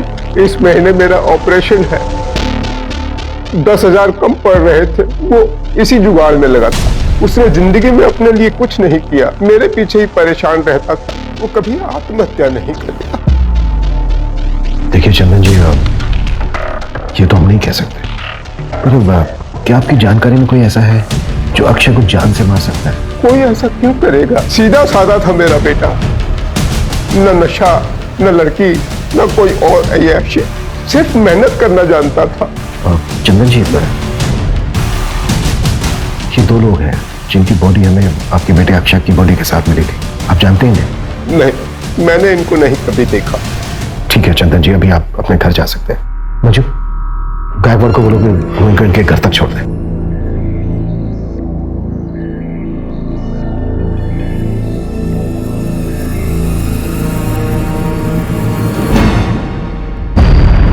सर, अक्षय की मौत जिस बुलेट से हुई है वो मैच हो गई। और सर उस गन की बैलिस्टिक रिपोर्ट अक्षय की बॉडी से मिली गई बुलेट की बैलिस्टिक रिपोर्ट से मैच हुई। किस गन के साथ? सर ये सेम गन एक और क्राइम में भी यूज हुई। क्या क्राइम था? चौंकाने वाली बात है सर, ये क्राइम 14 अप्रैल की रात को 1:30 बजे के करीब हुआ था। ये दोनों मौतों के बीच में 1 घंटे का फासला था। जरूर ये दोनों क्राइम आपस में लिंक है सर। हो सकता है। क्राइम क्या? सर एक औरत ने सुसाइड कमिट किया, उसी के घर में उसी की लाश 4 दिन बाद मिली। रति जादव नाम था, कॉपरेटर योगेश यादव की बीवी। कॉपरेटर योगेश यादव? हाँ सर, और उसकी बीवी रति यादव, ये भी इलेक्शन लड़ने वाली है। वो चौथी औरत रति थी। रति के केस में ना और कंफ्यूज कर दिया है। 3 आदमी, 1 औरत। आखिर ये करना क्या चाह रहे थे? रति के हस्बैंड ने सुसाइड किया और बाकी के 3 विक्टिम। तो ये सब कुछ रति के पास से तो नहीं जुड़ा हुआ है? फिलहाल हमारे लिए यही जानना जरूरी है कि इन चारों का आपस में लिंक क्या था। क्या ये चारों एक दूसरे को जानते थे? सर अफेयर का भी एंगल हो सकता है। पॉसिबल है, पर सवाल वही है कि किसके साथ? हो सकता है एक के साथ, हो सकता है तीनों के साथ, और यही झगड़ा जलन इन मर्डर्स की वजह बनी। पॉसिबल है। अच्छा, रति यादव की बॉडी किसको मिली थी? सर रति यादव के साइकियाट्रिस्ट डॉक्टर नीरव।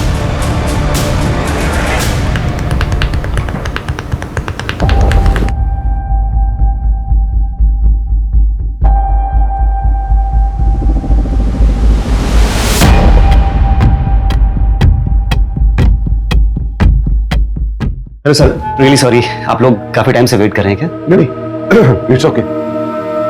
एक्चुअली हमें आपसे रति जाधव के बारे में बात करनी थी। आप रति के डॉक्टर थे ना? जी। दरअसल हमें ये जानना था कि क्या रति किसी बात को लेकर परेशान थी? जी, एक्चुअली रति गिल्ट में थी। ये समझ नहीं पा रही हूँ कि ये गिल्ट खत्म कैसे होगा। गिल्ट? किस बात का गिल्ट था रति को? कुछ साल पहले उसके हस्बैंड योगेश की डेथ हो गई थी और रति उसके लिए खुद को जिम्मेदार मानते थे। रति आई एम होम। ये तुम दोनों? ये सब क्या हो रहा था? योगेश, योगेश मेरी बात सुनो। क्या बात सुनो तुम्हें शर्म नहीं है? मेरा नाम, मेरी इज्जत सब मिट्टी में मिल जाएगा।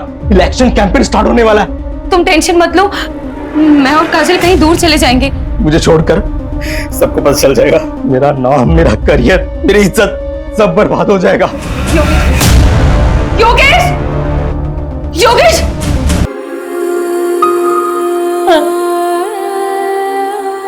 सर ये सब सच है। सर हमारे रिलेशन को कोई नहीं समझता। फैमिली और सोसाइटी के प्रेशर में हम दोनों ने शादी तो कर ली, लेकिन हम अपने अपने हस्बैंड के साथ खुश नहीं थे। हमने भागने का प्लान बनाया था। सब वो अब्रॉड जाने के लिए तैयार तो हो गई थी, लेकिन उसको वो गिल्ट खाया जा रहा था। अब्रॉड जाने के लिए? और वो इलेक्शंस? सब वो ये सब कभी नहीं करना चाहती थी। वो तो योगेश के शुरू किए हुए प्रोजेक्ट्स को कंप्लीट करना चाहती थी। उसके बाद ईयर एंड में हमारा कनाडा जाने का प्लान था। अब कनाडा सेटल होने का प्लान था। वहाँ की एक यूनिवर्सिटी में मैंने पीएचडी का फॉर्म भी फिलअप कर दिया था। सब कुछ ठीक चल रहा था, सब कुछ। लेकिन उस दिन हमारे बीच झगड़ा हो गया। कब तक तुम उस गिल्ट में रहोगी? और मुझे तो ऐसा लगता है कि तुम मेरे लिए सीरियस नहीं हो। नहीं काजल, ऐसी कोई बात नहीं है। I love you so much, I love. और मैं कानपुर चली गई। सब मेरी गलती है सर। ठीक है।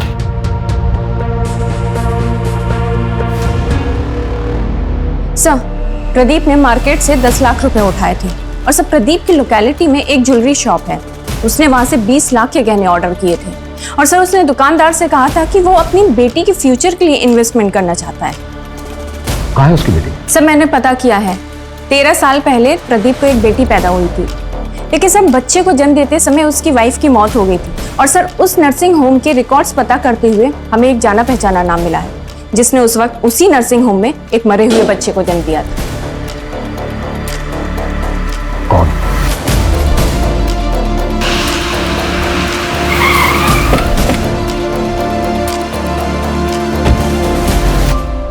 क्या मेरी बेटी टिया मेरी बेटी नहीं है, उस प्रदीप की बेटी है? ये बात तुम्हें पता नहीं थी? नहीं सर, इन्हें नहीं पता। वो मेरी प्रीमेच्योर डिलीवरी हुई थी, उस वक्त ये शहर से बाहर थे, इन्हें कुछ भी नहीं पता। सब कुछ अचानक हुआ सर, और मैंने भी इनसे बात छुपा ली, वरना प्रदीप की तरह ये भी मरे हुए बच्चे की बात सुन के टूट जाते। विनय। हाँ? 14 अप्रैल की रात को 8 से 12 के बीच में कहाँ थे तुम? विनय सर यही घर पे ही थे, मेरे और टिया के साथ।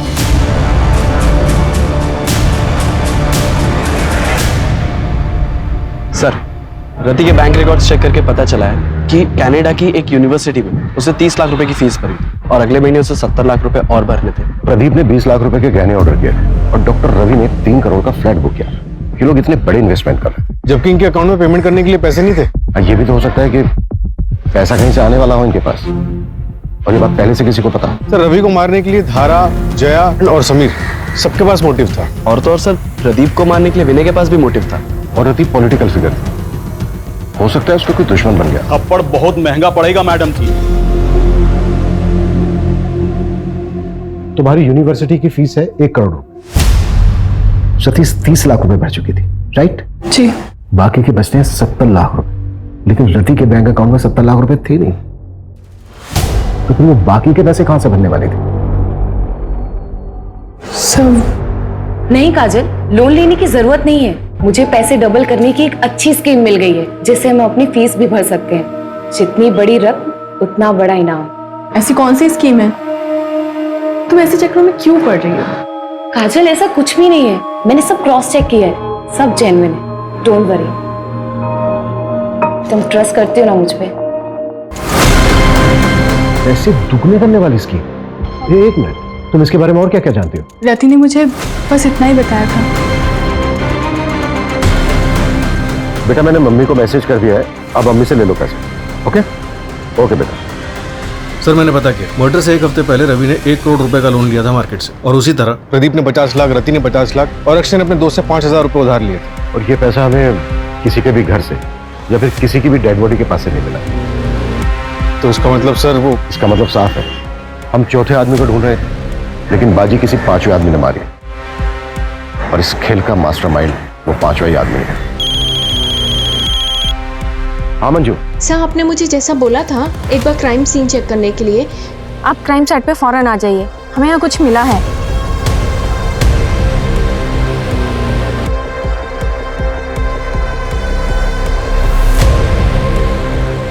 सूरज,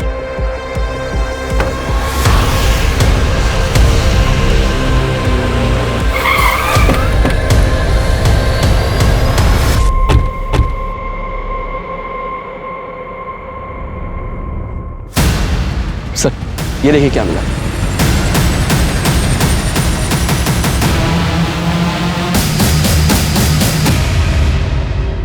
ये चल क्या रहा है यार? जमीन के अंदर मटकों में आलू। गन सेलर शाहिद ने उन तीनों को गन बेचते वक्त उनकी कार में बहुत सारे आलू देखे थे। Right sir. 4 डेड बॉडीज, इतने सारे सस्पेक्ट्स, पैसा दुगना करने की स्कीम। मुझे पैसे डबल करने की एक अच्छी स्कीम मिल गई है। मास सुसाइड करने का नाटक, और ये जमीन के अंदर इतने सारे मटकों में दबे हुए आलू। सूरज, हमें उस 5वें आदमी को जल्द से जल्द ढूंढना होगा, लेकिन फिर वही सवाल कि वो 5वां आदमी है कौन और कहाँ है? सर जैसे आपने बोला था, मैंने वो लाइन जितनी बड़ी रकम उतना बड़ा इनाम, उसके बारे में ऑनलाइन सर्च किया तो 10 साल पुराना एक केस गोरखपुर का मिला है। ये रही उसकी फाइल।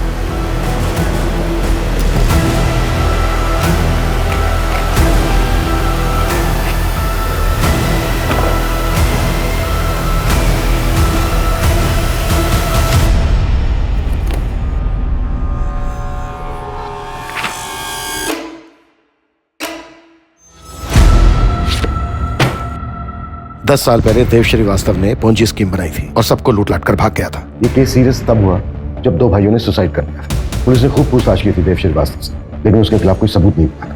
फिर भी मैं गोरखपुर पुलिस से कांटेक्ट करता हूँ, पता करता हूँ कि देव श्रीवास्तव आजकल है कहाँ, है भी या नहीं। क्विक। सर, देव श्रीवास्तव 4 साल पहले मर चुका। एक और डेड है? नहीं सर, देव का एक बेटा है जो 2 साल पहले यहीं पुणे में शिफ्ट हुआ था। इसका हमारे किसी सस्पेक्ट के साथ कोई कनेक्शन है? हाँ सर, ये देखिए।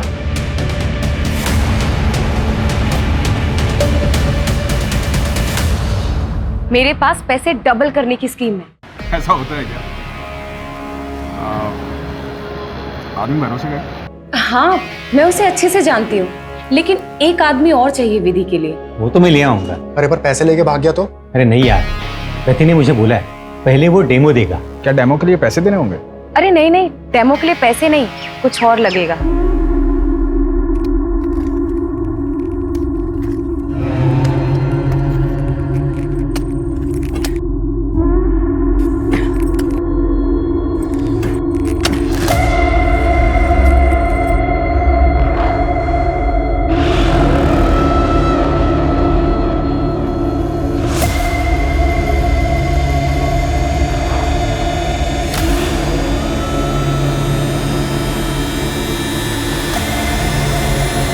अब क्या करना है?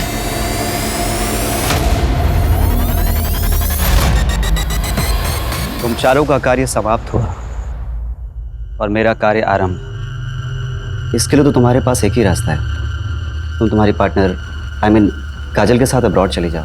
लेकिन डॉक्टर, मेरे पास इतने पैसे नहीं हैं। इसके लिए मेरे पास एक रास्ता है, सीक्रेट है, मैं पैसे डबल कर सकता हूँ। क्या? कैसे? एक तरीका है, अब साइंटिफिक नहीं है, और इस विधि को पूरा करने के लिए तुम्हें 4 लोगों को इकट्ठा करना होगा जो कि पैसा डबल करने की चाह रखते हो। लेकिन डॉक्टर, ये सब होगा कैसे? पहले तुम 4 लोगों को आइडेंटिफाई कर लो, उसके बाद मैं तुम्हें डेमो भी दे दूंगा। उसके बाद अगर तुम चारों को मुझ पे भरोसा होता है तब पैसे लेकर आना।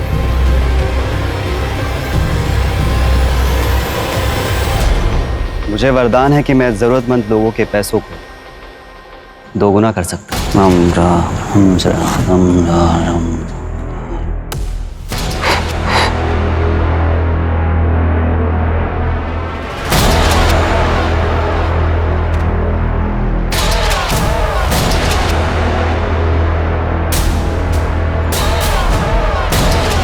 यहाँ आओ, यहाँ खोदो।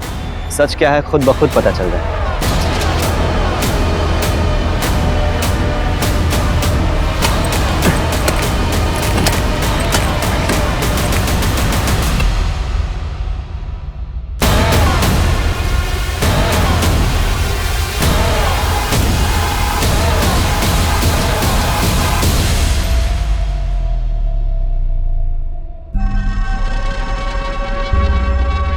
बाबा आपने तो चमत्कार कर दिया, हम पैसे भी लाए, उन्हें भी आज दोगुना कर दो।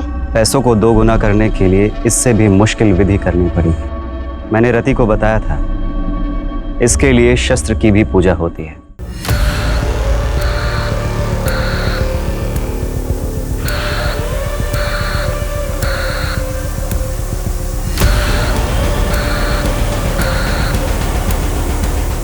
अब मुझे इस कार्य को पूरा करने के लिए समय लगे और एकांत भी। उसके पहले आप लोग आपके मोबाइल फोन्स स्विच ऑफ करके इस बैग में डाल दीजिए। अब आप लोग शुभ घड़ी की प्रतीक्षा कीजिए।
सूरज, पूरे शहर में मुझे नाकाबंदी चाहिए। हर जगह पर नीरव की फोटो खिंचवाओ, खास करके शहर के बॉर्डर। क्विक।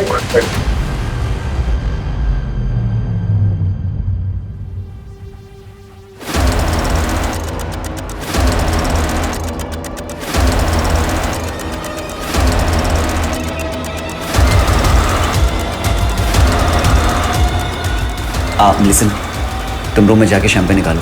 ओके। मैं बस 2 मिनट में आया। मैं बस 2 मिनट में आया। 2 मिनट नहीं बेटा, तेरे को बहुत लंबा समय लगने वाला है। अब लेके चलो इसको। अरे सर मेरी बात। सर मार लेना, जी भर के मार लेना, लेकिन पहले ये तो बताओ कि मुझे ढूंढा कैसे?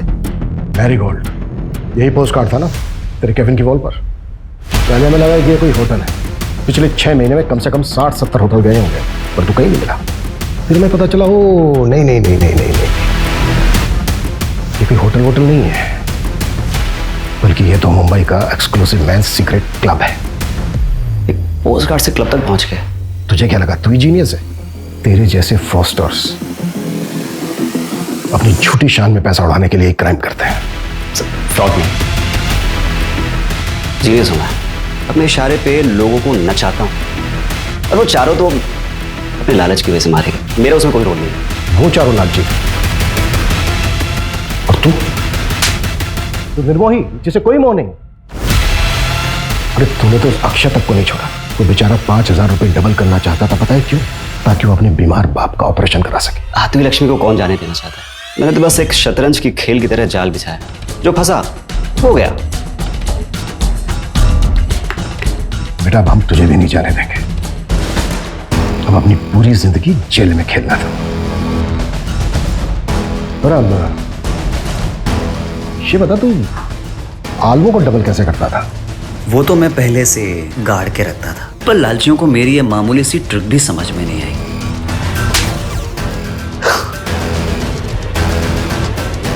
नीरव को कोर्ट ने आईपीसी की धारा 302 एंटी सुपरस्टिशन और ब्लैक मैजिक के तहत दोषी पाया और 14 साल की सजा सुनाई। लालच एक ऐसी बला है जिसमें आदमी सब कुछ भूल जाता है, अपनी सुध बुध कमा बैठता है। तीनों पढ़े लिखे लोग अच्छी सोसाइटी से थे, चाहते तो मेहनत करके खूब पैसा कमा सकते थे, पर नहीं, सब कुछ भूल भाल कर जल्दी जल्दी पैसा कमाने के चक्कर में अंधविश्वास में फंस गए।